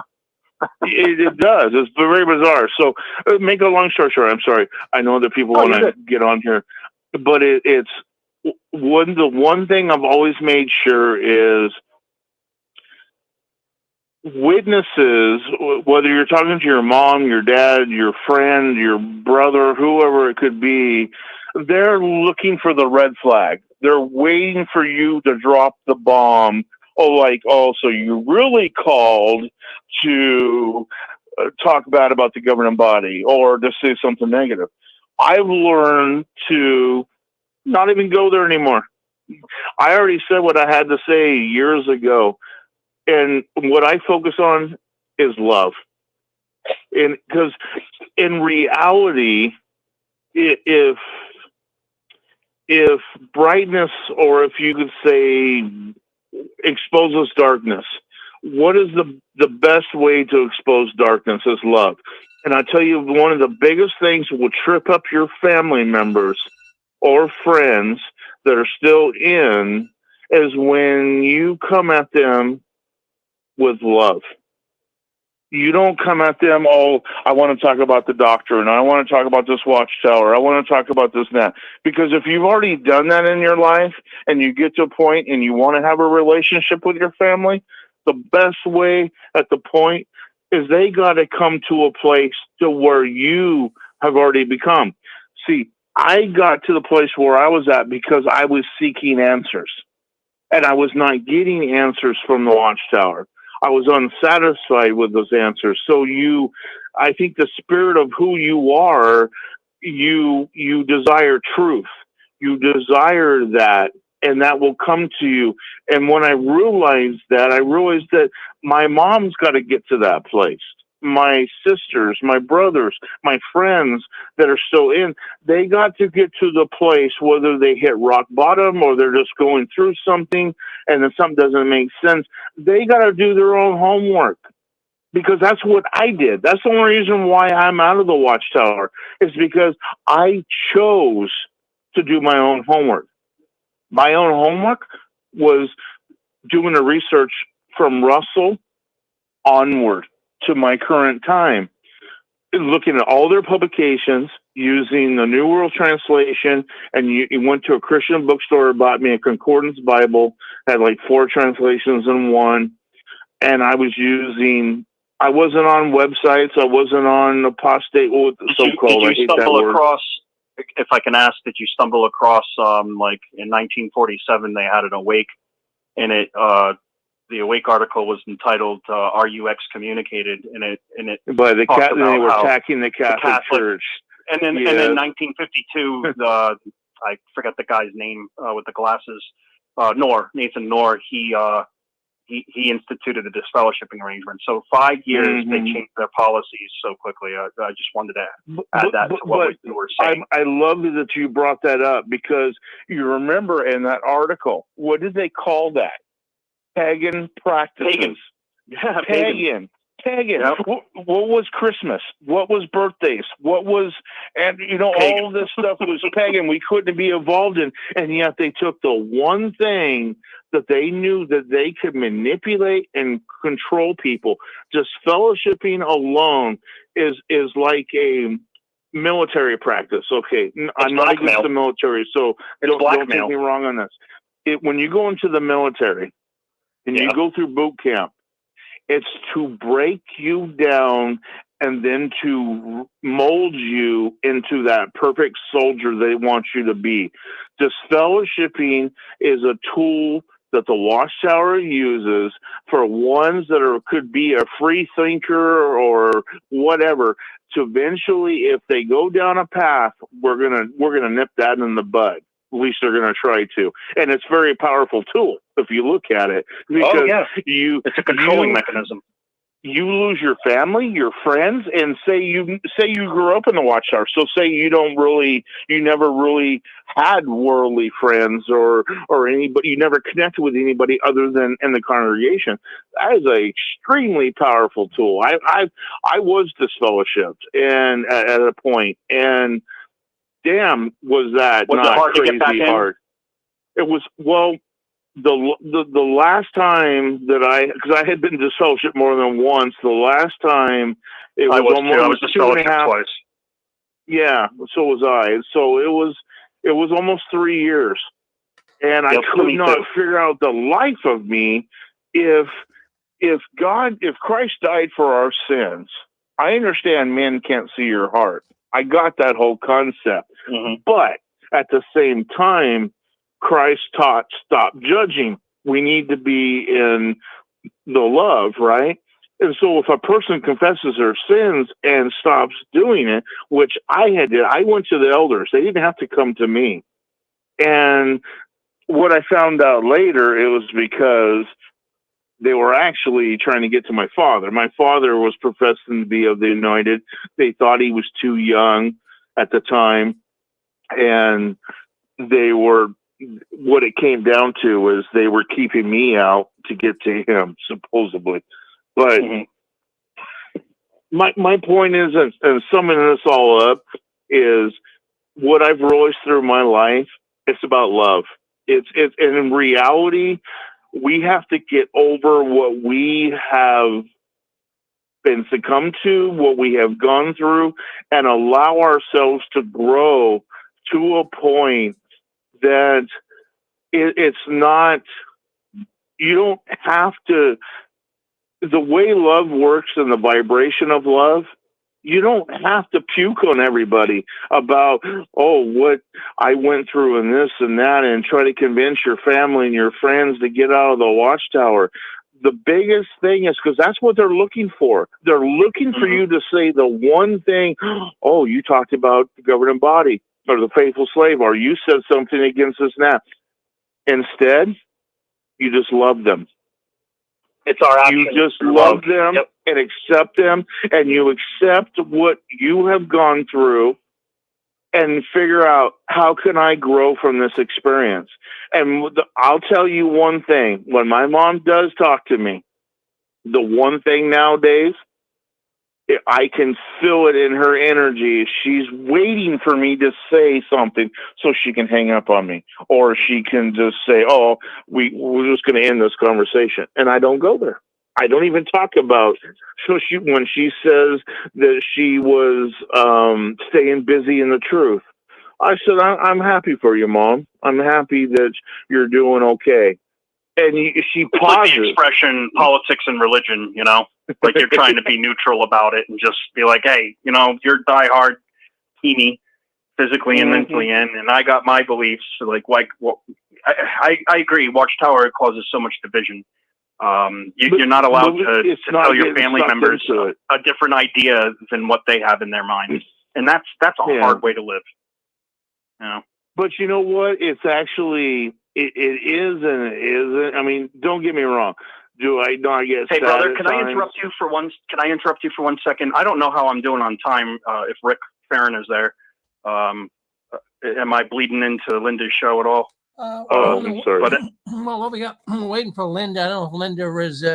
She's due on at 12:30, but sometimes she doesn't come on. But what we'll do, Eric, it puts kind of like a little bit of a squeeze on the situation, because I don't know what to do with times. But I'm just going to say, go another half hour. Linda, if you're listening, I don't know where she is. She's not in the back room, they call it, but I don't see you there. So go another half hour, and then we'll just have to see what happens. Yep. I got a little bit more material if you want me to keep going. I'll keep going, Eric. Yep. All right. But did you have anything else to say, brother, or was there anyone else wanting to come in? Actually, I should ask. Yes? Hi, this is Linda. Oh, hey, Linda. Hi. Larry John Wayne won't be on tonight? Oh, no, he's not on. It just might have been on one special show, Linda. So I was waiting for you. I was mentioning tonight, you're on at 12:30. Yeah. Okay. I'll let you know when I'm ready, and I'm getting started right now. All right. Well, why don't you take your time, hon. Okay. And then you'll see me backstage, Rick. Well, until Linda James comes on, we'll Pasta Babe. I'll bring up another point that I wanted to make up, if that's okay, and I'll open it back up to the audience. But when Dan Clark was talking about revisiting his family after all these years, when I reconnected with my brother, he told me what happened to his father-in-law. And this guy, he was an elder for a long time, and this guy, he brought people in through the ministry. He had a way about him. He did bring people in, but boy, did he kick a lot of people out. Just brother offensive, you know that type. And he had an opinion over everything. One time, inappropriately, he told me, Eric, he brought me into the back room. Listen, we got to talk. Your wife, she's not dressed right. I'm looking at her from a distance. I go, what's wrong with her? And he's like, we shouldn't be seeing what only you should see. And I said, I don't see it, John. I don't see it. What it ended up being was her slit was very high, but she pinned it with several pins. So he was basically seeing about a half inch of flesh. And this guy is brother pervert, basically. He would ask the brothers and sisters before baptism to masturbate. Super inappropriate guy. Well, come to find out, he got removed as an elder eventually, and he stumbled people right out of the organization. He used to pick on women with tight shirts and stuff like that with cleavage. And this guy, he ended up getting removed. Then he ended up getting disfellowshipped, and he became a drunkard, and he killed himself on alcohol. And I just thought this elder arrangement is a load of horseshit. Pardon my French, because how the heck can you have a guy like that telling people what to do with themselves in their life, and then he was such a drunk that he squandered all his money, and his wife, who's a widow now, like my brother and my sister-in-law take care of her. But I just thought, what a sad situation. You know, when my brother told me that, I'm like, that is disgusting. This man is judging everyone. He's disfellowshipped people. And then for him, yeah, and how is that any different than Tony Morris? You know, he was a governing body member. Now he's not. So do we take back the speech about blowing the match out, like Rick brought up and other people today? But does anyone have anything to say? I don't want to just hog the show here.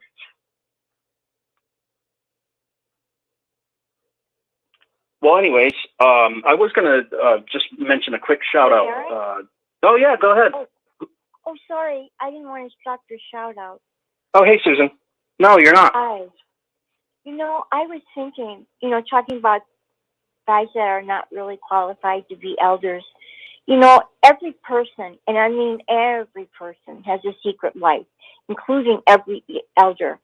And we as publishers, when we were publishers at that time, we had no knowledge of their secret life or what they did behind closed doors.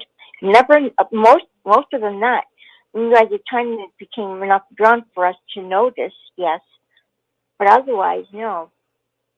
So for us to think that we're going to go behind some elder who's been, erased clean, made clean like Jesus by the Holy Spirit, we're not going to find it. So we have to remember that whenever we're going to someone, they're not some pure person who never sins. They're even more full of sin because they're lying to the congregation half the time by who knows what. Yeah, really good point, Susan, for sure. I couldn't, we, like you said, we're putting trust in these men, and they don't have, I just thinking now, even us, looking back as regular publishers, we would call ourselves ministers, right? Or at least that the congregation would see it that way, even if we personally didn't do it. I'm not a minister. I don't have training. None of us were. I mean, and now forget it. It's jw.org. Look it up. They don't even go to their Bible anymore. But that was a really good point, Susan. Well, they go to school for 1 year. What, one seminar a year to elder school? Is that what it is? Yeah, elder ministerial school. Yeah. One time a year. I mean, my husband, he was lying to my face, absolutely, about child molesters. I had never once looked in his book bag during all the years we were married, and he was an elder from day one we were married, my former husband. And when I started finding things out, I looked in his book bag, which I probably shouldn't have done, but I did anyway. And I found... Did you read the book? No, but I read the 8 elders' letters, 8 of them. And it was one letter, and it said, please destroy the 8 prior letters that talk about child molestation in the Watchtower. It's like, wow. What? You mean there were 8 letters previous to this one? And I asked him, has the Watchtower ever written to you about child molestation? He said, no. That's 8 lies. Because 8 times he was warned. Wow. But talk about a mega lie. 8 lies at one time. How many people do that? So I've heard an expression said, lying for Jehovah. It sounds ridiculous when you say it out loud because it's what they're doing, but it's like, how do you justify? And I think they even have literature, don't they, Susan, where they say that it's okay to lie sometimes when it's, for war the organization. They talk about war strategy. Mm. They call Yep. it war strategy. And maybe Yep, you're some right. people can relate, maybe some other people can relate some experiences about when elders lied to them. Because I'd like to hear them. Yeah, does anybody have a story out there? I know I do, and everybody must have a story out there. Oh, I could write a book. I have a funny one though. Hey, Pixie. You were talking about women. Unless we wear a shadar, we're women. That's how we look. What's a shadar?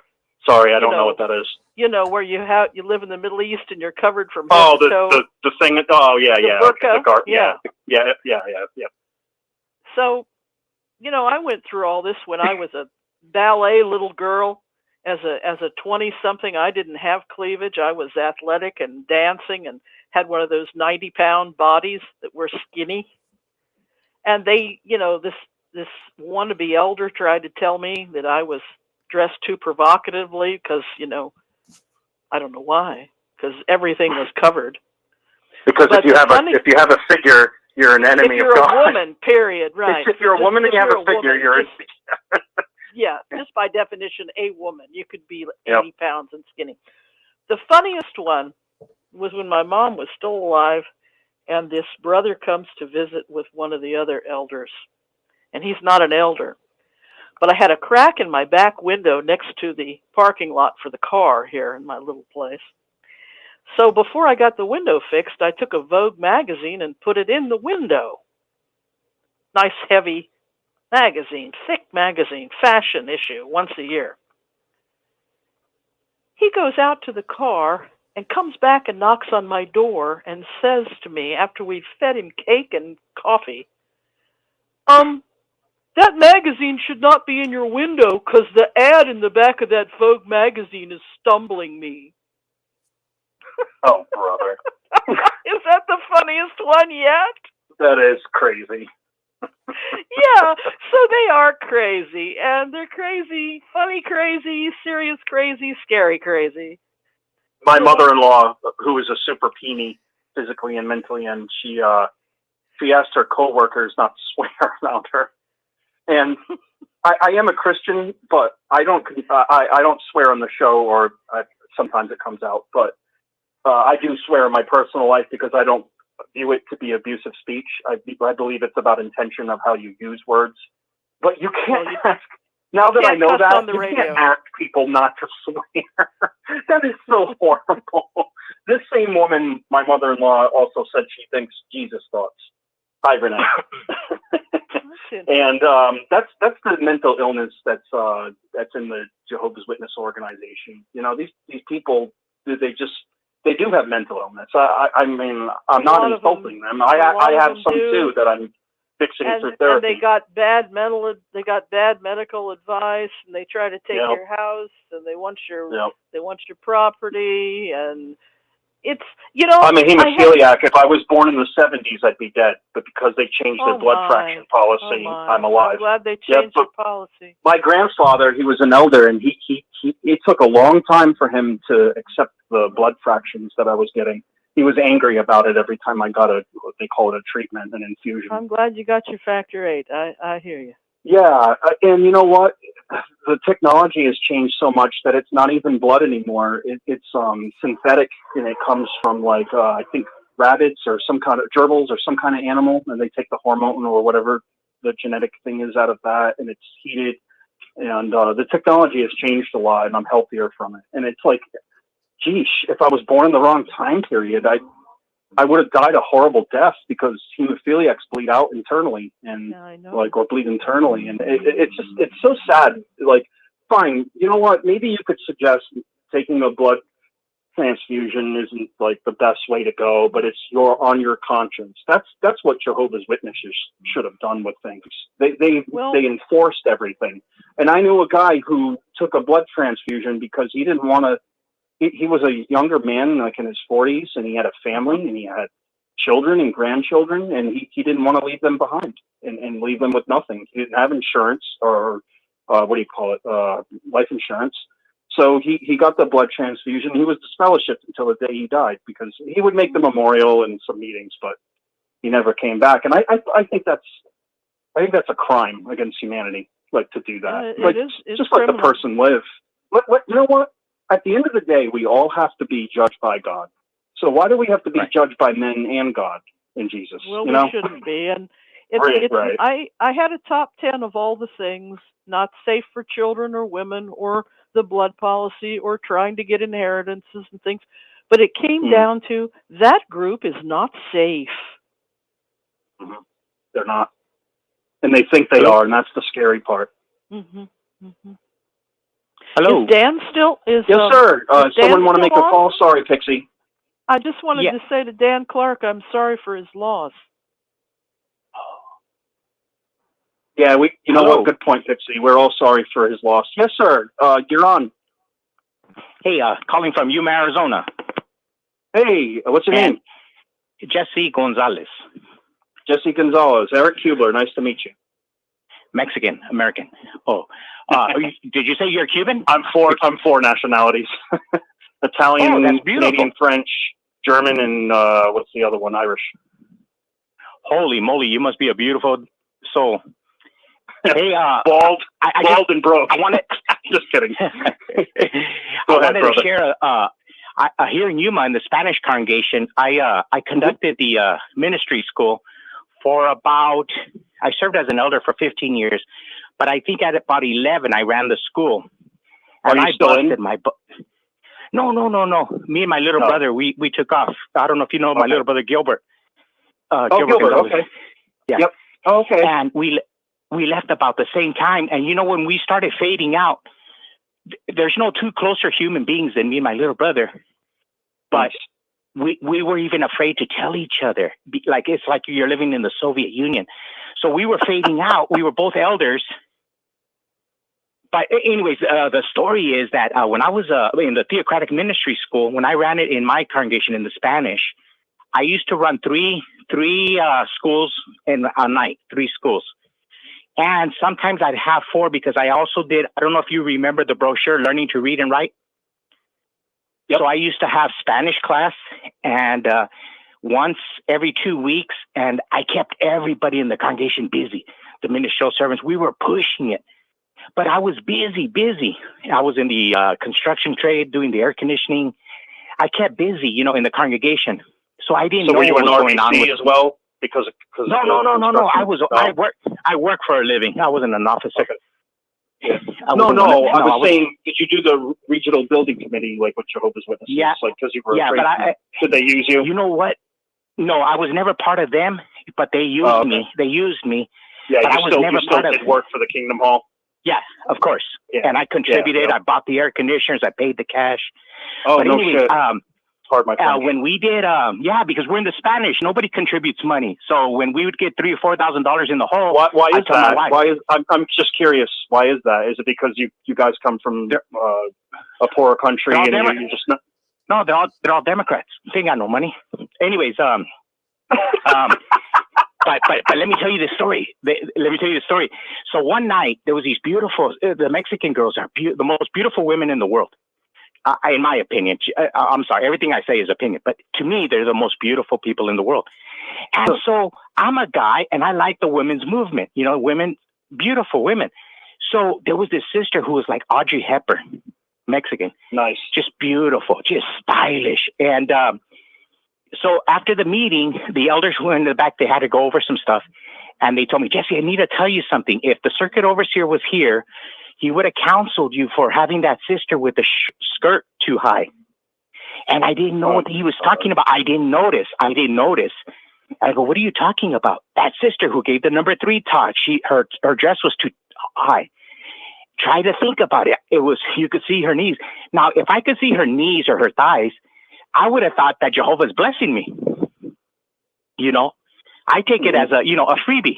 And, but anyway, so the elders were counseling me, and then they started, 2 perverted elders, they started talking about all the girls' dresses in the congregation. That's the key point.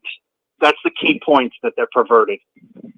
Well, it hit me like a rock right then and there. We were in the elder room. There was 8 elders. We're in the Spanish congregation. And I go, wait. Sister so-and-so was wearing what? And they go, oh, she was wearing this, and this. And sister what was wearing what? And they were naming all the sisters, and then they got to my wife, and they told me what my wife was wearing. And I told them, brother, if my life depended on it, I wouldn't know what your wives were wearing today. I swear to God, if my life depended on it, I'm busy over here working on Genesis, Leviticus, Numbers. I'm trying to get the ministerial servants involved. I'm trying to get the Mexican beaners who don't know how to read to read. I'm busting my butt for Jehovah. And these guys are checking out how the sisters are dressed. Exactly. Yeah. But it's more than that. They're offended in a way because they're getting a boner.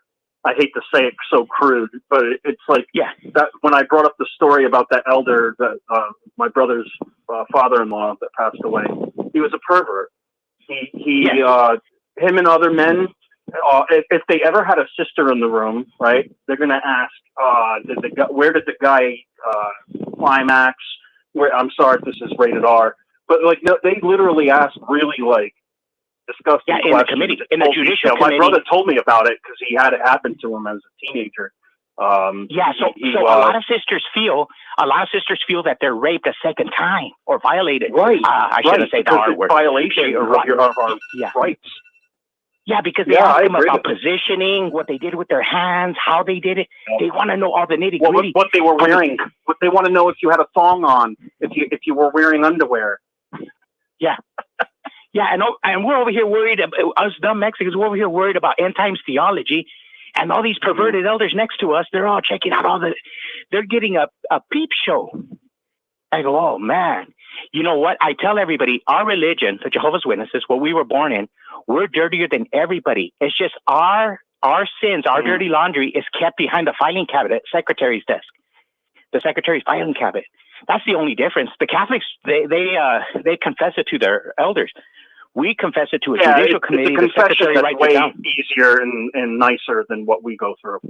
It's random. It's what do you call it? It's you don't know, the priest doesn't know who they're talking to unless they can recognize their voice. But it's completely different. I know that Catholicism is crap too, but my wife and I always say we wish we were Catholics, raised as Catholics instead of Jehovah's Witnesses, because we could still have our family.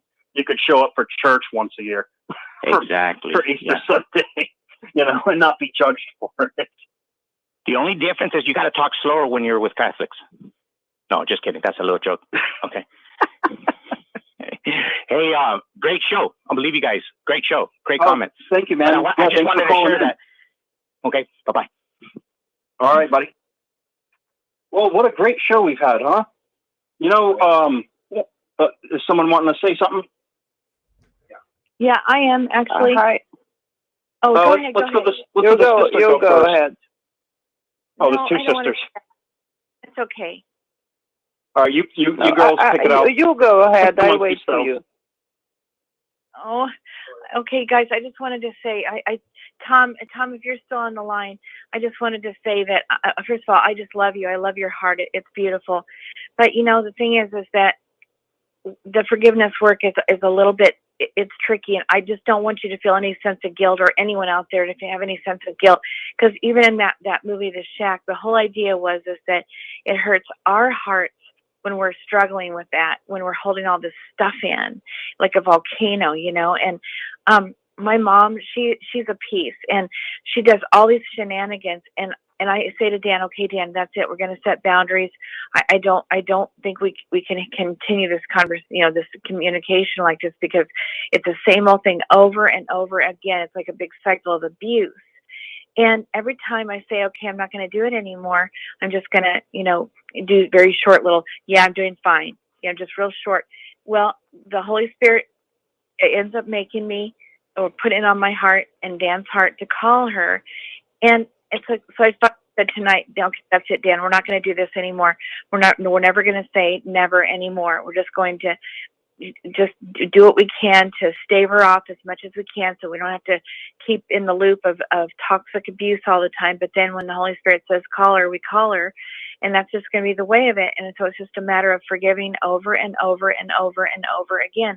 And that's what it finally, after hundreds of times of this, I finally realized that I have to do this. It's 100 times of forgiveness.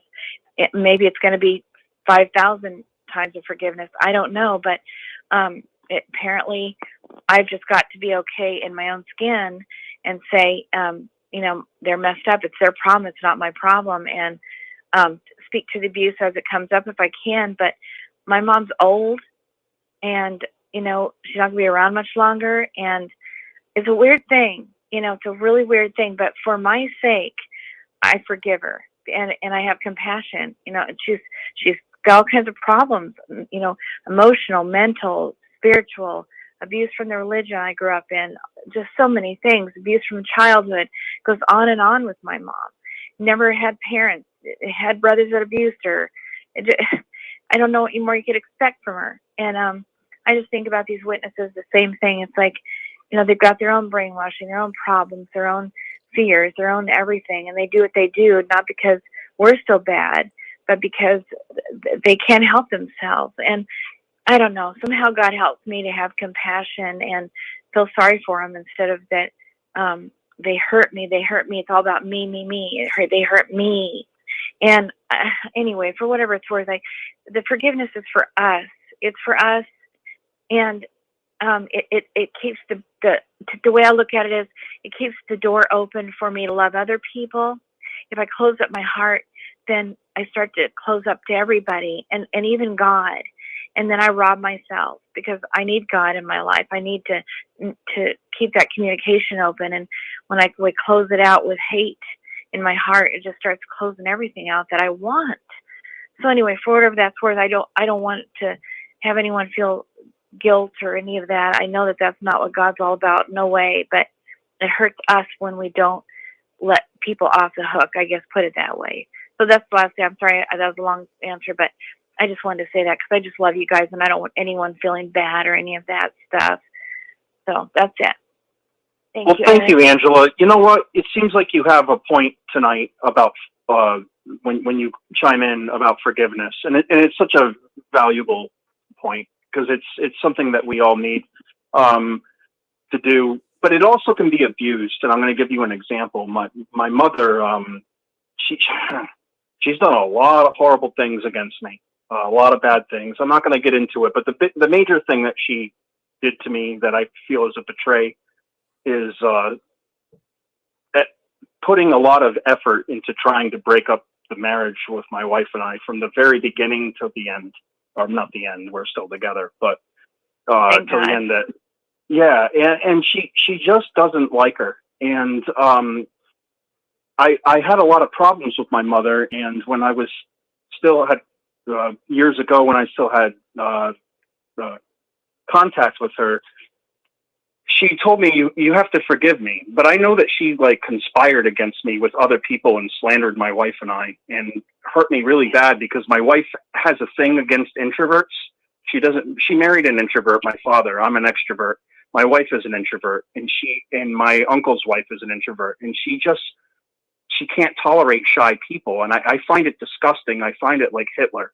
Like what? Do you want the perfect race? I love introverts. Introverts have given me character, and I actually go out of my way to not pick on an introvert, but to pick on them to get them to come out of their shell, because I know that there's a beautiful person behind there.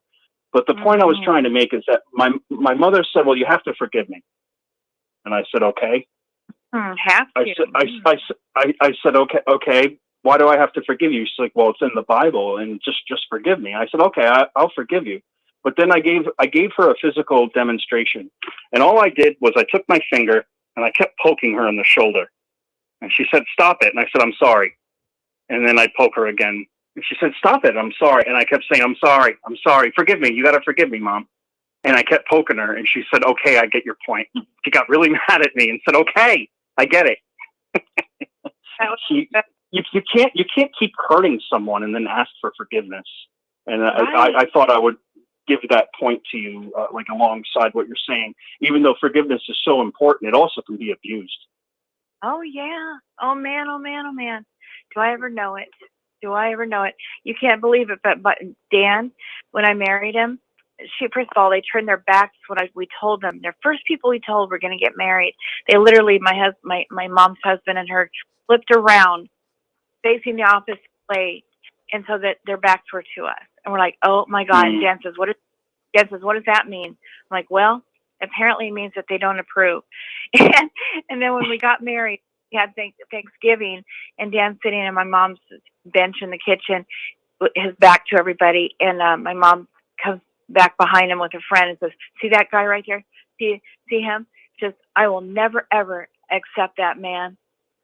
And right, and Dan could hear every word of it. And I was just like, oh my God. My mom says the craziest stuff.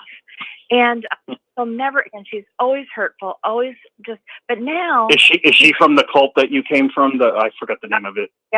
Yep, worldwide. She is. So she has a mentality like the Jehovah's Witnesses, maybe. Oh, yeah. But oddly now, I hardly speak to her at all. It's like, it's pretty well a complete shutdown, except for when the Holy Spirit says it's time to call her. And it's only because, God has compassion on my mom too. That's what I see about. That's how I see it now. But now she likes Dan, because Dan will talk to her, and Dan's a great person to talk to, because I don't know, he seems to say the right things to my mom. She likes it, and she doesn't. I don't know. She doesn't feel abused by him, but I don't know. He's a charmer. Yeah, he's a good guy. He knows she doesn't deserve it, but yeah, who deserves anything? And I don't know. My mom has done, like your mom, has done so much stuff on purpose. You can't imagine it.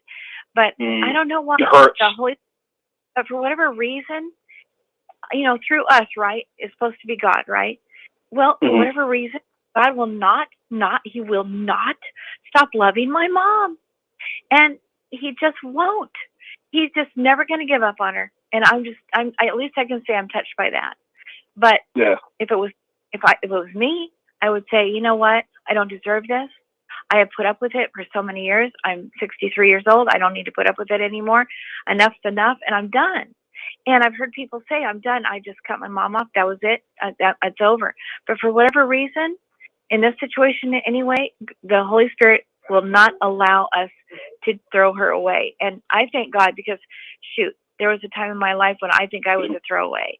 Now, it really didn't look like I was worth even saving. I was just really messed up, mentally ill, flat-breasted. Nothing was there. Eyes bugging out of my head, PTSD. I was a mess. And Dan met me like that. And Aww. he saw the beauty in me.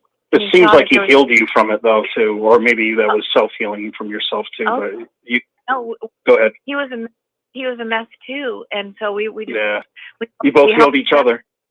Yeah, we did. And so, God didn't throw me away. He saw there was hope with me. And Dan just said, or me either. It seemed like there was no hope. But God saw hope in Dan, where he was at when I met him, and he saw hope in me, and God saw hope in us, and somehow he made a miracle. He made a miracle, and we both healed.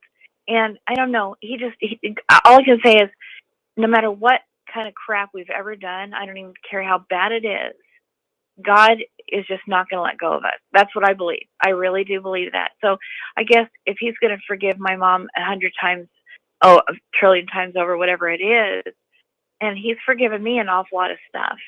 And so I don't know, what's that one scripture that talks about that, where it says something like, if God forgave you, then, freely forgive. Yeah, that too. But God won't forgive us if we don't forgive others. But that's not really the one I'm talking about. Oh, sorry. It's not really that scripture, but it's more like we've been forgiven so much. Then who are we to not forgive everybody else? It's some scripture that means that. But it's like, there's that too, Dan. But that's not the one I'm thinking of. But it has to do with that if we've been forgiven, how many times every day am I being forgiven? And who am I to not then go and forgive people for what they do? Because that's only one thing. And I know I've been forgiven for at least, however many times, even just today, for whatever, and attitudes or whatever. And so who am I? So anyway, it's just kind of like that sort of thing. So it's like, and then the prodigal son, same thing. The guy was out there, wanted all the money, lose living, all that, comes back. And what happens? Did God say, let's talk about this? Are you sorry? Are you ever going to do it again? All that kind of stuff. No, just guys, we're going to have a party. Put on the robe, put on the ring. Exactly. Yeah. Yep. And we're not going to talk about this. It's over. My son was lost, found. I'm happy. I'm thrilled. It's great. What a beautiful parable, right? Right. And so, again, why he did all those things wrong. You saw how the brother was. They got it all. They got that parable all wrong. Yeah, and it's the easiest. You know what? I'm going to give a shout out to Stacy from Surviving Paradise. I don't know if you and Dan or anybody else in the audience has heard of him, but he's got a really nice voice and he's easy to listen to. And he talked about the prodigal son and just how when you say it out loud and you tell the parable, it's just like, how do you guys not get it? How do you not get that it doesn't matter on your disagreements of religion or faith or whatever it is, that we're all Jesus disciples, and that good Samaritan, despite having racial division or whatever it was at the time, he still did the right thing. And Jehovah's Witnesses just don't seem to get that point. They don't seem to get it. I know, and even the prodigal son, they say, well, he should have never left. Like, oh my God. We all make mistakes. Are you saying I can't make a mistake? Yes. Right? However, you know what? You're right. They are saying that because you make one mistake, you're out. If one mistake. Dan said, did we just pass the 1975 prophecy? He was out. You know what I mean? It's like, oh my God, that's crazy. But anyway. Dan and Angela, just to give a little personal, and to the audience, the lines are still open. Anybody can talk at any time. But I went to, I struggle with alcoholism because of my wife and I lost everybody, and it's hard to be in isolation. I'm not making excuses, but I struggle with it, and I admit that I have a problem, but it doesn't really affect me to the point where I'm like abusive or anything like that or around me. It's more of just I hurt myself, like I shouldn't drink because I have liver problems. But the point that I was making is that I go to AA sometimes, and when I told them that you can get shunned, disfellowshipped, excommunicated for going to AA, the people in the audience gasped, because these people have changed their lives around from AA. And basically what I was telling them, and they agreed, that they're keeping you down. I was saying that their public image is so important that they would rather give you up and throw you to the streets than tarnish their name because they have an alcoholic in there. And most Jehovah's Witnesses are alcoholics. I know a ton of them. That's true. I know there was one time a guy needed a liver transplant, and a friend of mine made a joke, and he said, "Give him Paul's liver." And everyone looked at him because this guy Paul is an alcoholic, like straight up, like, but he's a functioning one. And I'm like, why would you give him his liver? And he goes, because it's indestructible. But I'm just trying to lighten the mood a little bit with this funny story. I tell you that you probably already know that he's an ex-alcoholic. But I say ex because he's been out. Ex because he doesn't drink anymore. Yeah. Right. But he drank like a fish, man. But I met him when he had quit for a while, and then I drank wine, and so he started drinking wine when he'd already quit, and then it went immediately. You know how it is. We go right back to whatever you're drinking. It's hard to have it in the house if you depending on your addiction level, but it's hard for me. I drink beer, but yeah. But he didn't tell me. He didn't tell me that he had been an alcoholic or anything. Okay. The whole year goes by, and then it's time to get married. And he goes, Angela, is it okay if I don't drink at the wedding? I'm like, yeah, sure, whatever. Like, so no champagne, no. And I'm like, why? I'm like, what? And I'm like, oh my God, are you an alcoholic? And he goes, yep. And I'm like, oh, like, I'm marrying an alcoholic.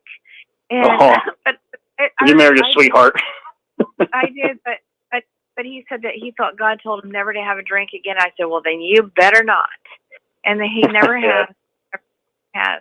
And but but I know that he didn't want to lose me, so he was never going to drink again, and he stayed true to it. But you know what? God was very true to him too, because for whatever really grace reason, he decided to take the desire out of him, and oh boy, am I glad. I got to tell you, because he's a different guy. He's a different guy than the guy I married. I got to tell you, That's cool. He's different. Yeah, but no condemnation. For me personally, I had a bad liver when I was like 11 years old. From they was dirty medicine and the hemophilia medication from the when Bill Clinton was in office as a senator. He passed the bill to let it go through. You can actually look this up, and I got the lesser of two evils.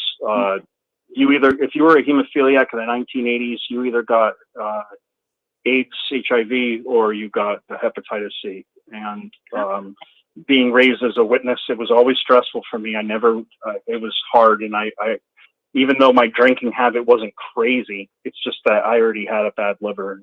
So I did damage to myself. And I try to keep it under control as much as possible. And sometimes I go without it. And, you know, I struggle because of the loneliness. Just to be honest, I'm not trying to turn this into a therapy session. That makes sense to me. I always say that's why any of us do any of that stuff, is because it hurts. And that's why. I mean, my wife and I have 9 reinstatement letters collectively together. And one of them, the 5th one for my wife, when she happened to tell her mother that that Jehovah or God isn't happy with the governing body, and that's all it took. They kept her from getting reinstated. They sent I've said this on my show before, but they copied the text and sent it to the elders, and they stopped her from getting reinstated. And on my 4th reinstatement letter, I was trying to get reinstated just to be a PMO. That's it. I just wanted my family back. And it wasn't happening because it was COVID. And they said they're not reinstating at this time. I'm like, what are you talking about? What do you mean you're not reinstating? How do you not reinstate? Like, are you disfellowshipping? And he didn't answer me. I'm like, if you're disfellowshipping and you're not reinstating, there's something wrong. And it ate at me. And at some point, I left him a text message, Tim Gibson, and I said to him, I'm pissed. How the heck are you not going to reinstate us? Because, like, if the angels rejoice over someone returning, why would you keep that from us? And he labeled me as abusive speech because I said pissed. And when he did that, I'm like, I don't even want to fake it to be a witness now. Screw it. Gosh, I'll tell you what. Well, I think you're awesome, and you know, no condemnation. I'll tell you what, all of us. That's one of the things I found out when I got out of the second cult. I was in 2 cults actually. The second one about took my life. But I found out. Were you in the witnesses at all? Were you with the witnesses? I don't know your full story. Yeah. Well, the one I grew up in, that was Worldwide Church of God, which was Jehovah's I remember Witnesses. that one. Yeah, Jehovah's Witnesses. Did you only know Jehovah's Witnesses through Dan? No, actually. No. No, I mean, I had different friends, and I seemed like I related to them Oh, better than anyone else. Like me when I was in school, you know what I mean? But I don't know. And I had a guy I worked with who was Jehovah's Witness, so it was very similar to what I grew up in, because it's very, very similar to Jehovah's Witnesses. I'm telling you. So I fit right in, man. I really, really did. But anyway, I got into a secondary cult, and that was 16 and a half years of that. And then in the end, like I said, I was nearly dead, but I found alcohol, and I'm like, oh, this is great. This just takes the pain right away, man. And then I came to, it just numbed it right out. But I started to abuse it, and I'm like, uh-oh, I'm going towards alcoholism. I can already tell. Yeah. So I made myself quit it, but it was, oh man, that was hard, just because you got nothing but the raw pain to feel, and nothing else. And my family was trying to get me on, you know, depression medication and all this. I'm like, nope. Either God's going to fix it or I'm going to die. I'm not going on that stuff, because I know I'll never get off. So no. So I just quit the alcohol. I wouldn't go on the depression medication, and I just had to suffer. And it was so hard. I tell you what, because the raw pain, oh my gosh. But How long has it been for you now? yeah, it's been. What do you mean? Long? Oh, no alcohol. Oh yeah, I quit alcohol a few years ago now. So I think it's 3 years ago. You don't drink no more? No, 3 years ago No. in November Yeah. I quit, and only because Dan said that when I drank, Excuse me. I was really misty afterwards. So I just thought, you know what, if that's how I am, then I don't want to. I just don't want to be that way because that's unstable, and I don't want to be unstable. I just want to be constant. So I what the heck? I'm just going to quit. You don't drink anyway, so it's not any fun drinking without you drinking with me. So, but Dan, we'll buy it for everybody else, and I don't need it. Dan doesn't drink it, but we make sure everybody else is well taken care of, and we've got a full bar pretty much when we have people over for the holidays. Oh, that's so cute. Yeah. That could get expensive. I used to be very generous when I was a Jehovah's Witness, and I'd let my boys come over, and they would kill out all my Killamore Dew whiskey. Like, okay. I'm not even drinking it, because I wasn't always an alcoholic, but Watchtower is certainly the pressures of life. Shoot, you know what? I mean, like, think about how stressful it is. I got to work all day, and Dan can probably relate to this.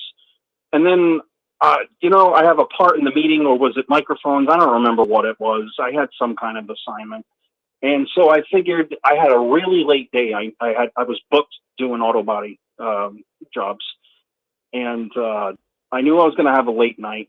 So I shaved in the morning, thinking, okay, I'm good. I can just come home. I'm not even going to eat. I'm just going to take a shower, get dressed, and leave. And when I get there, at the end of the meeting, there's nothing else to call this elder. He's an asshole. And he comes up to me and he says, Eric, you didn't shave. And I'm like, I did. And he's like, you have a shadow. And I'm like, wow, if that's not the Pharisees. I mean, seriously. Oh, you have to shave 1 hour before. Like, how many rules are they going to come up with? I know it. Oh my God. Oh my goodness. I know. It's just so much image, isn't it? It's And just now, really and now I have a Duck Dynasty beard style type, like it's long. And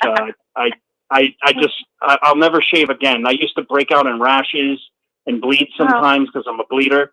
And I'm just like, why am I I'm not knocking people that don't have a beard, but for me personally, it was just like freedom to just let my beard grow and just be who I want to be. Seriously. Hey, listen, there's a lady trying to come on when I came on, and I just realized. Oh, sure. Yeah. Is there someone trying to speak? If there's anyone out there. Angela, I was happy I listened to you some more because you said some more things. I just wanted to say, I think this about the forgiveness is very important, and that you brought that up, because otherwise we can't heal. And at the same time, you came on again, I think, and you said, I hope I didn't offend anybody. And just I was thinking about this forgiveness, that it's a process and it takes time to heal. And even sometimes if you think you forgot something, you think you forgave something, and then you can watch something on TV or on the television, and then all of a sudden you realize, oh, that still hurts. So, and it's also, this is what I was thinking actually, that if a person is abusive and then the congregation let them on stage, and you have to sit there and watch them, and there are no consequences, and people are telling you, well, you need to forgive, and blah, blah, blah, and maybe they are not, compassionate to the person who has been hurt. And it's also the people around. You have to be compassionate to this person. And I'm sure you are, Angela, but I'm just saying that some people, it's harder for them to forgive because of the surrounding that doesn't help them to forgive this person. And it's hard. Oh man, but I feel it's a tricky business. and it's not always easy. I remember this. Where are you from? My husband wants to know where you're from. Your accent. Where Dan wants to know where you're from. It's Grace. Maybe I forgot to say my name. No, I forgot to say my name. It's Grace. I'm from Sweden. Sweden. Wow. How very cool. Oh, I love cool. your voice. Such a great accent and everything. You know, I remember this one lady. I'll never forget her as long as I ever lived. Her name was Shar Barnes, and she was a pastor's wife in Denver, Colorado. And she taught us a great lesson one day. She said, you know, when you forgive somebody something, and then something comes along and just reminds you of it, and then you forget, and then you have to forgive it again. And then when it comes up again, and you get reminded because, like you said, you watch a TV show, or the person does it again, the same thing all over again, or they don't show compassion, and you have to forgive them again. And she says, then you gotta forgive it again. And she says, you just gotta keep on forgiving as many times as you're triggered and you're reminded. She says, you just have to forgive it again. And I thought that was, I don't know why, but it stuck with me so much, because I realized, okay, so this little forgiveness business is something that it is sometimes it can be a thing you have to do over and over again. And so I don't know what, but it was really important to me, that lesson she gave, that, you get triggered and you have to redo it again. And so I don't know why I always had imagined before that it's a one-time thing, but it's with my mother, it's ended up being the greatest lesson for me, because my mom, she triggers me nearly every single day. But now I'm starting to not be triggered as often, because I'm starting to, I don't know, I'm starting to realize it's not my problem. It's not really about me at all. God's just helping me through my thinking process about it. And I'm realizing it's nothing about it. It's about me. And whereas before it's always, why does she always do this to me? How come why does all this bad have to happen to me? I don't know, this victim mentality that I was having. And then I realized that it's not my problem. And now Dan's helping me to realize that be the therapist, just different ways of looking at it that just make you realize, okay, instead of being the victim now, I can just be the therapist and say, okay, my mom's, I'm beginning to have more understanding because of looking at it from a different point of view, where I'm not the person being victimized. She's the one who's got the problem here, not me. And she's spouting out, but why is that affecting me? Well, it doesn't have to unless I let it, because it's not true, and it's just lies. And why am I being so bothered about it? She does the same old trick to me a million times over. It's the same old, same routine, same cycle of abuse, and so I'm starting to see that it's not me, but that's just taking time. But that makes it easier. It's making it easier to forgive, because I'm not getting triggered as much, where it really hurts me. Trigger means to me, it hurts, it really hurts. But it's starting to not hurt, and I'm feeling better about me. But I've also been having to cut my mom off, so I'm not talking to her hardly at all, just when the Holy Spirit says to, so that I'm beginning to give myself a little bit more break, which is giving me more time to heal and more time to think about it and see that it's really not me, it's her. And the more this time goes on, I don't know, I'm starting to, it's easier and quicker to forgive. And I don't know, I'm almost to the point now where, say what you want, do what you want. I don't care. I know you're going to always come up with some new tactic to try to hurt me and betray me or something, but whatever. I don't care anymore. I'm living my life, and I like to try to pit me and my sisters with each other, or leave me out of something, a family event or something, this kind of a thing that is obvious. Like, why did you do that? Why did you not tell me about this funeral that happened 2 days ago, and that the one that happened the week before that? And it's crazy, but I'm just like, okay, well, whatever. It's like, it's just always gonna be going on forever and ever and ever. And I just try to limit my time with her, and I love her anyway. And I don't know, she just doesn't seem to be able to help herself. She's got problems and reasons why she does it that are beyond me. They're not even about me. They're not really about me at all. And that's what God's been helping me see. So it's like, I'm grateful that I've got a life outside of that, and I don't have to be so serious about it. I don't know. It's just, I don't have to be so serious about it. It's really, I don't know. It's so easy to get so serious about everything. Like, oh my God, I can't believe that she did that again. You know, it's kind of saying, oh, and it hurts all over again. It's like, oh my gosh, just don't let it get into the heart. Just don't let it get into there in the first place. It's like, it's not me. So I don't know. It takes time. You're right. It's a painful process of forgiveness sometimes, and everybody's story is different, and every situation's different, and the triggers are different, and it's different for everyone. But I just can know this, that God is good, and He's provided me lots of ways of overcoming it, including learning about codependency, including having a husband who is really good with, I don't know, knowing the right things to say to people. He's studied a lot about communication his whole life. It's really been important to him. And so he's passed a lot of that on to me. Some great books that I've read. It just seems like God keeps on giving me one avenue after another to try to help me with this process. And it's just getting easier. I'm starting to not feel so bad more and more and more. And it's not getting into my heart as often. And I don't know, it's beginning to get better. But I'm willing to forgive and let it go. And I have to forgive my mom so many times. But I don't know, it's starting to do me some good, and I'm starting to realize how it's helping me in other things in life now too, other situations, other people, and yeah, I don't know. It is a process. Hey, Angela. Yeah.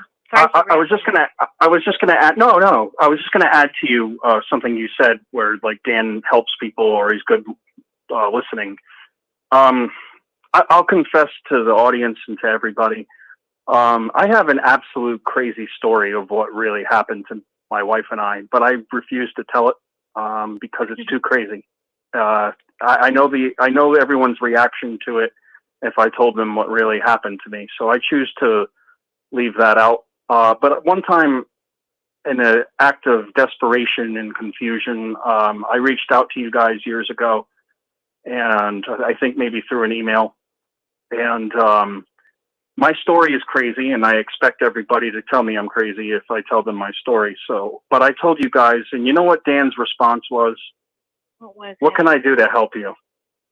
Oh. How beautiful, you know, because I had a crazy story. I had something that just doesn't add up or doesn't happen in this world very often. And a lot of weird events have happened in my life, and I have to dig those feelings down and not tell anybody about it. But when I did, because I did tell people about it, my wife and I, and it's the reason why we left Rhode Island. Everybody that we knew, including our family, it's very freaky. They know that we went through something spiritual, like that the spirit realm had dealt with us, because things were happening like in the Kingdom Hall around my wife and I. Very strange things. I don't want to get too deep into it, but they concluded that these strange things that were happening to us was from the devil and not God. And who concluded that? Was it you or Dan or who? Good question. Say it again, honey. I couldn't hear you.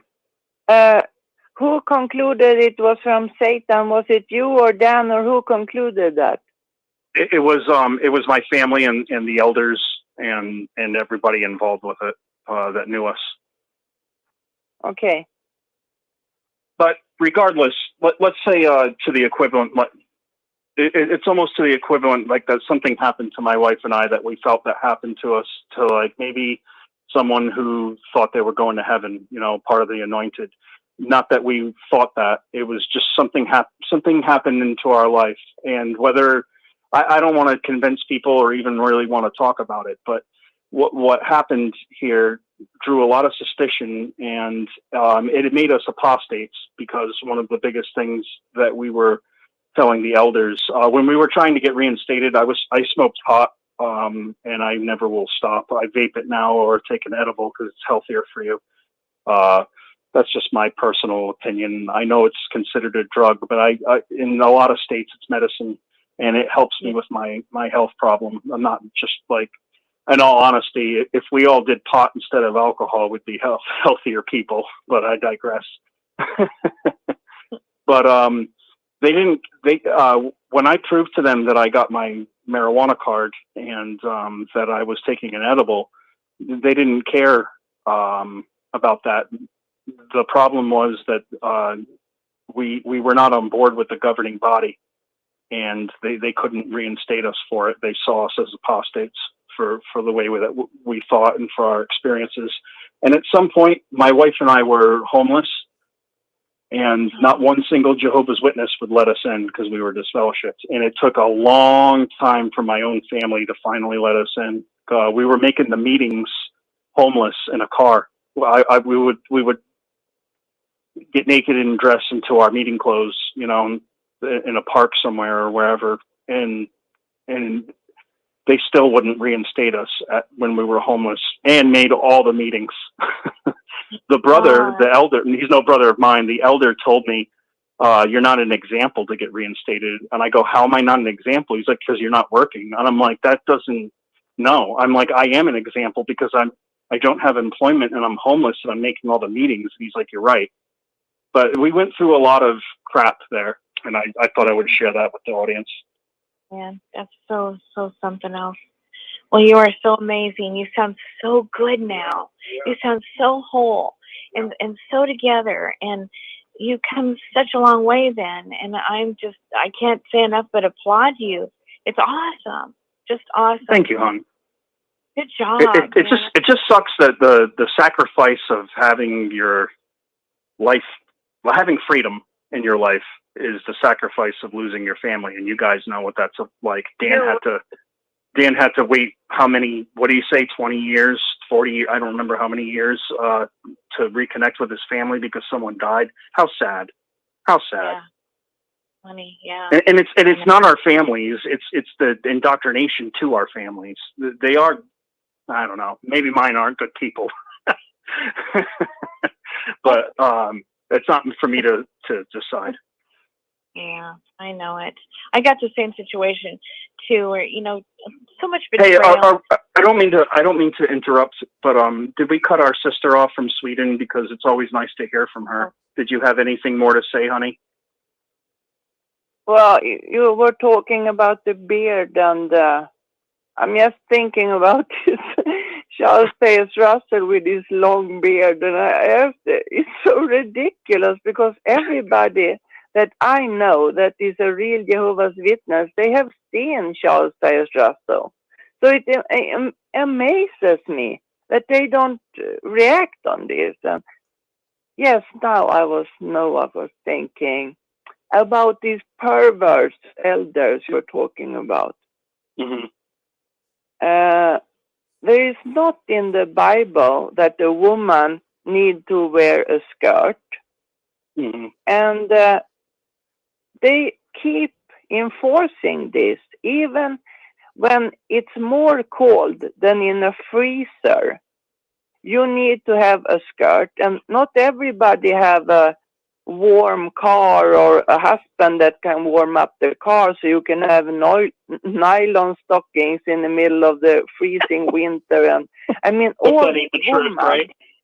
and also old women, they get the diseases from freezing, and they get this disease over and over again. And I forgot what it's called in English now, but it's kind of an infection you get if you freeze too much. Is Sweden, is that a very cold country? We have a long winter here, I guess. Yeah. Maybe from November a lot of snow. You got to shovel. March You got to shovel or something. Yes. Maybe from November until the end of March. Sometimes in April also. We can have snow in May, I mean. But it's just... I was just thinking about this, that they are perverts, and perhaps that's one of the reasons why they don't accept that a woman can have a demi trousers or something. I remember this Watchtower that they were picturing apostates, and it was a lady there who had these demi trousers, perfectly nice loose trousers that. anybody could have on a very professional job or something.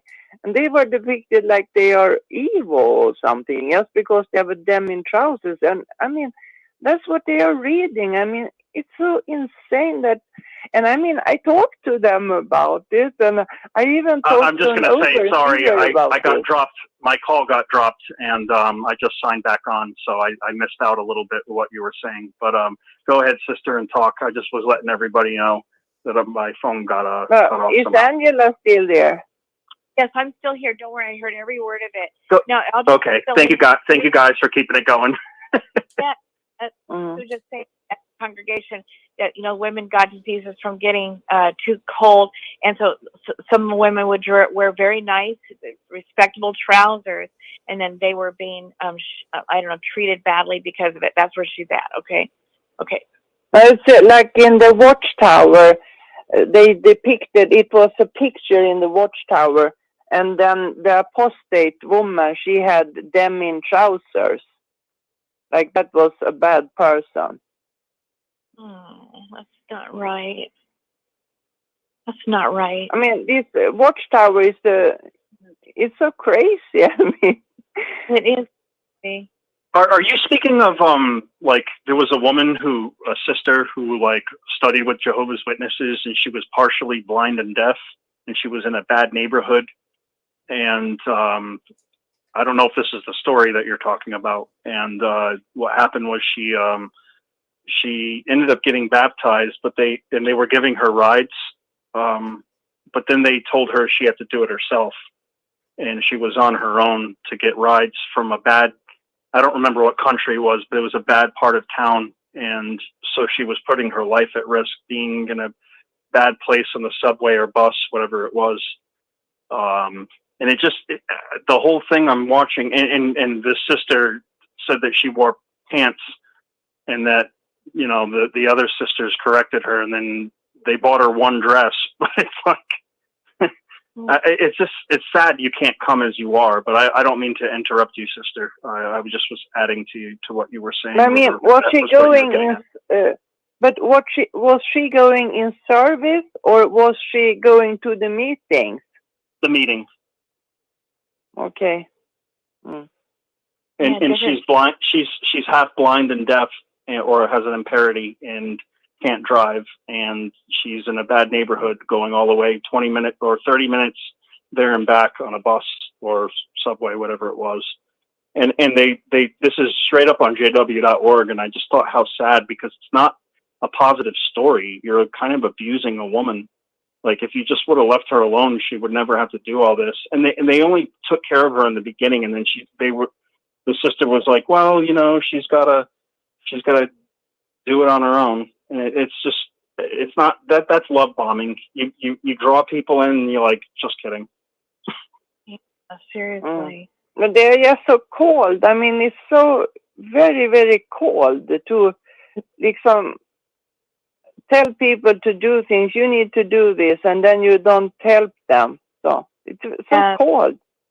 And I was thinking about something that, this was not in Jehovah's Witness. This was actually a Bible group I joined, and after a while I recognized that, I don't remember, it was 4 or 6 people. They were actually from the Salvation Army, and they didn't have the dresses on, so I couldn't figure it out, They were just regularly dressed on the Bible study. So anyway, and then there was a guy there, and he was a soldier, like Salvation Army. And then there was a woman. She was blind on one eye, and the other eye was flippering. So, but this guy, even when his own wife were at the hospital, he was like, "Oh, pray for me. I have been trying to be strong, but now I feel I can't handle it anymore." And every meeting, it was, "Oh, poor me, pray for me." I mean, he didn't care about this woman. I guess she was an introvert, I guess. But I mean, I told the others, why we never pray for her? I mean, I think this. if a person is silent, there can be more reasons than that they are an introvert. The reason can also be that they are hurting so tremendously much that they can't even talk about it because it hurts so much. And then when other people show no compassion, if you say, no, this hurts me, it gets me sick, and they still go on and on and on. Oh, you need to forgive, you should do this, you should do that, blah, blah, blah. And I just think there are lots of men in various churches that they just feel sorry for themselves all the time, and it's really annoying. Also, they are perverts, and this guy, he was touching me in front of his wife also, and I mean, it was really horrible. There are some crazy people, and I think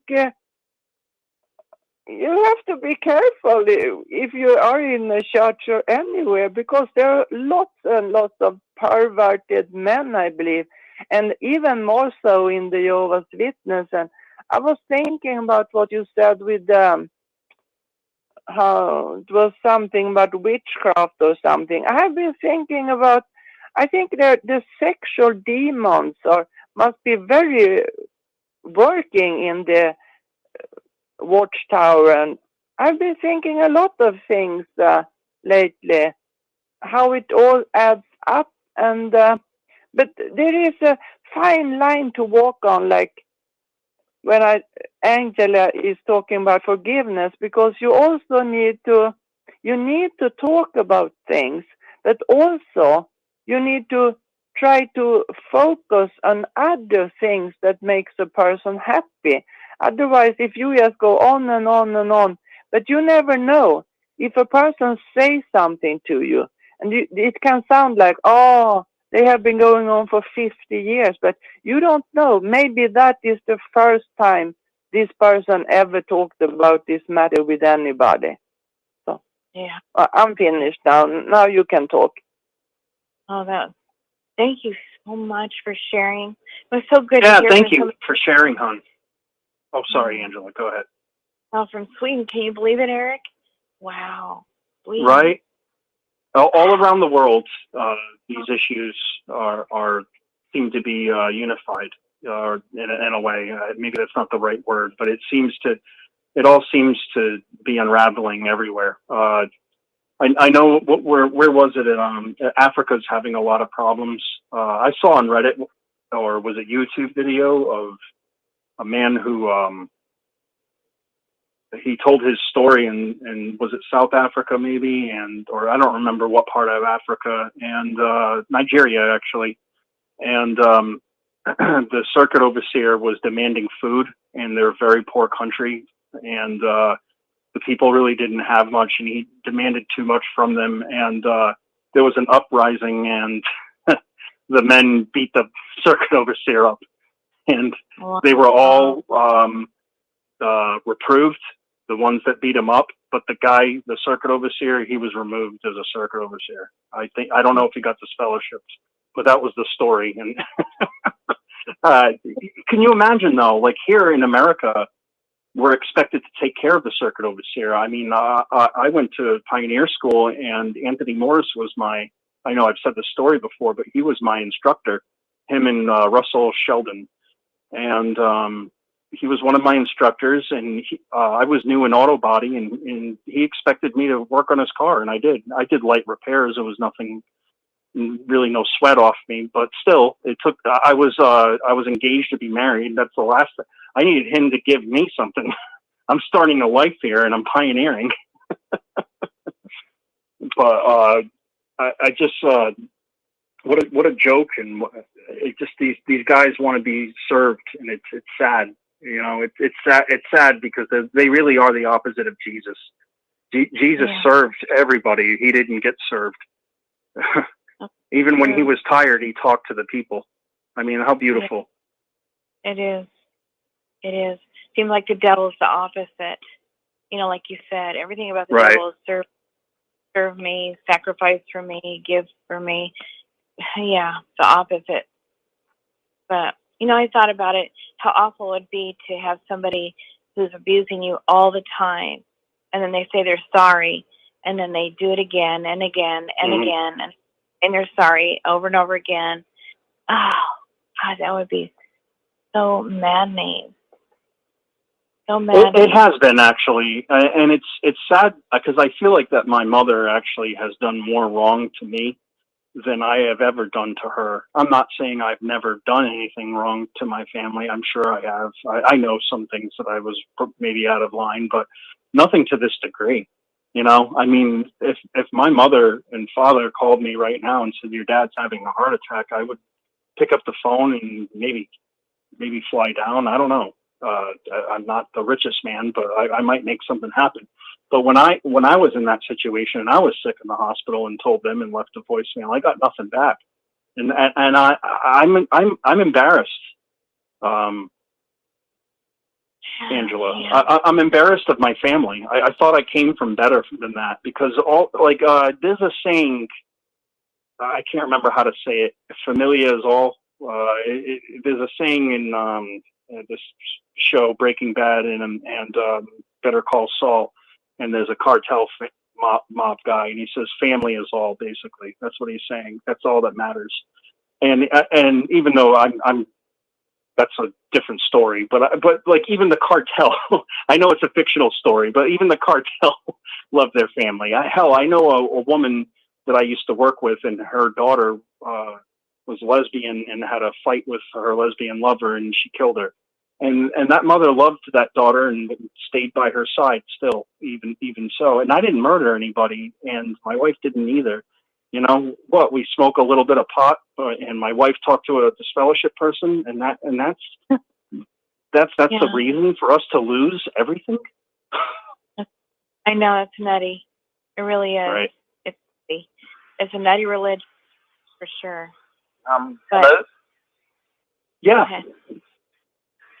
Hey, this is Brad from Australia, and I just wanted to say what you just. Hey, Brad, I'm gonna interrupt you, bro, because I feel really bad. You know that expression? Hey, I didn't forget about you. I did forget about you. I just remembered that you sent an email to Totally me, okay. and I don't know if I got back to it, but I sent that email to a few people, so it's okay. I got some information that I wanted and things like that, so it's totally cool, Eric. Don't worry about it. Hey, listen, I don't even care. If you want to write down my number, do you want that? It's just easier. You can just text me. Yeah, sure. Actually, give me 2 seconds to grab a pen. And while I'm doing no problem, man. Go ahead and tell. I totally give your understand comment. what you was. Totally understand what you were talking about, family, and how it they do something. Okay, I'll give you my example. My brother was sexually abused within the organization, and by the way it all worked out, I found out that I actually had some proof that it definitely happened. And so I confronted my parents, and my mum's reaction was basically like, well, what if the guy doesn't remember doing that? What if the guy doesn't remember abusing him? You can't bring... My answer to that was, well, we remind him, and I guarantee he remembers doing it, because 9 out of 10 of these guys keep doing it. You know what I mean? And that feeling that you have about your family, family, I always thought that I came from a family that if something like this would happen, it would be immediately like, that's it. You're taking on our family. We're taking you on. It's us against the world at that point. There's things there's certain things that can happen to you in this world, in my opinion, that your family is the only ones that are going to be there or can be there to fight for you. If that makes sense. And to have that, they create a wall between that. Like, oh no, we can't bring reproach to Jehovah's name. And my opinion was, well, if this is ever found out, why not bring more reproach to Jehovah's name to find out there's pedophiles within the organization than if you're actively trying to remove those bad elements. But it's one of the things that I find so difficult. I haven't spoken to my mum, I guess, in about 3 months now. My dad longer, just for that exact reason, is because I can't. My brain just cannot justify forgetting about what happened so that you can continue pretending that your religion is all good. Or that You know what I mean? Like that what you said, it really made sense to me. There's certain things that you just can't believe your family would ever do. Yeah. You know, like I watch a lot of crime stuff on YouTube, and you hear like, you know, a mum kills her children, you know, a dad who's separated from his family kills the whole family, and you think, wow, how could anyone possibly do that? But it's almost the same. I mean, we're not killing each other, but it's almost the same. It's a boundary that should never be crossed. Well, do you remember Eagle Harbor, so Michigan? when it is crossed. Yeah. Eagle Harbor, Michigan. I mean, that was a triple murder suicide. Yeah. She killed the whole family because she thought, well, the kids were going to school and the elders had a problem with it. And from what I watched on the report, like everyone else on the media, and what was it? She thought that they were all going to die, so that if she killed them now, they would be saved and be resurrected. So she killed her whole family, including herself. And that's just so sad what Watchtower is doing. They're creating mental illness in us all, Brad. Yeah.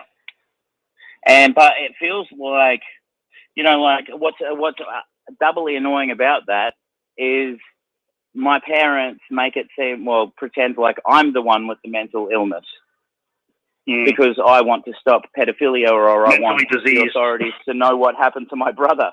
You know what I mean? Yeah. Like, well, there's something wrong with you. Why would you ever want to do that? Because, you know, Jehovah and his name, his reputation, we have to uphold that. So it just, you know, it's so mind-bogglingly annoying how that can happen. You know, how those boundaries can be crossed like that and at the end of the day, you're family, but you kind of aren't.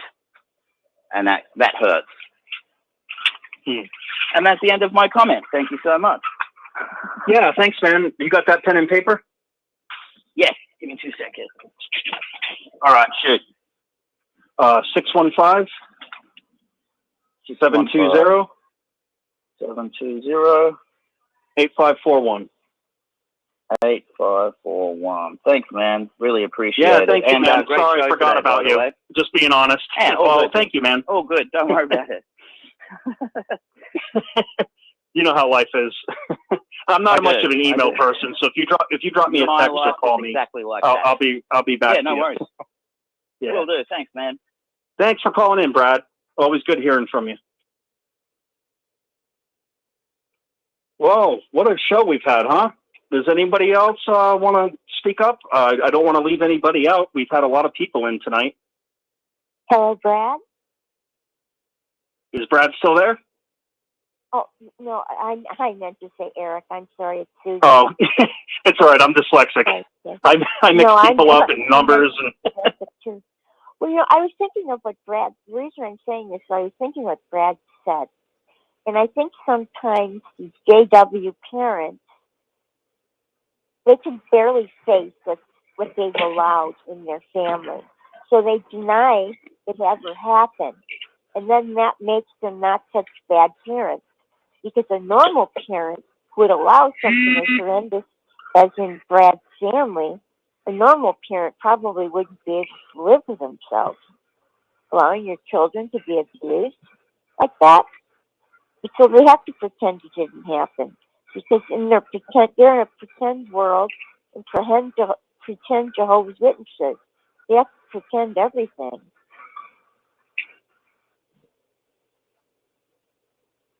Yeah, I agree, right? Doesn't it feel like you're always pretending, or if you're fully into it, or the people who are into it?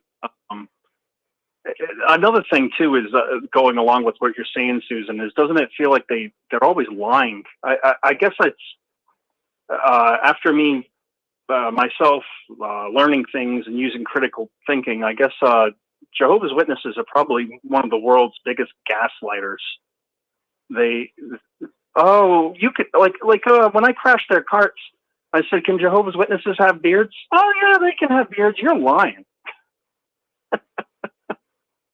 That's a lie. I couldn't have a shadow, never mind a beard. They have to lie to themselves. If they say no, you can't have a beard there. And like, oh yeah, why not? We don't have the reasoning book anymore. Where can we turn to find the answer? Where? And do they even think about looking anything up except jw.org?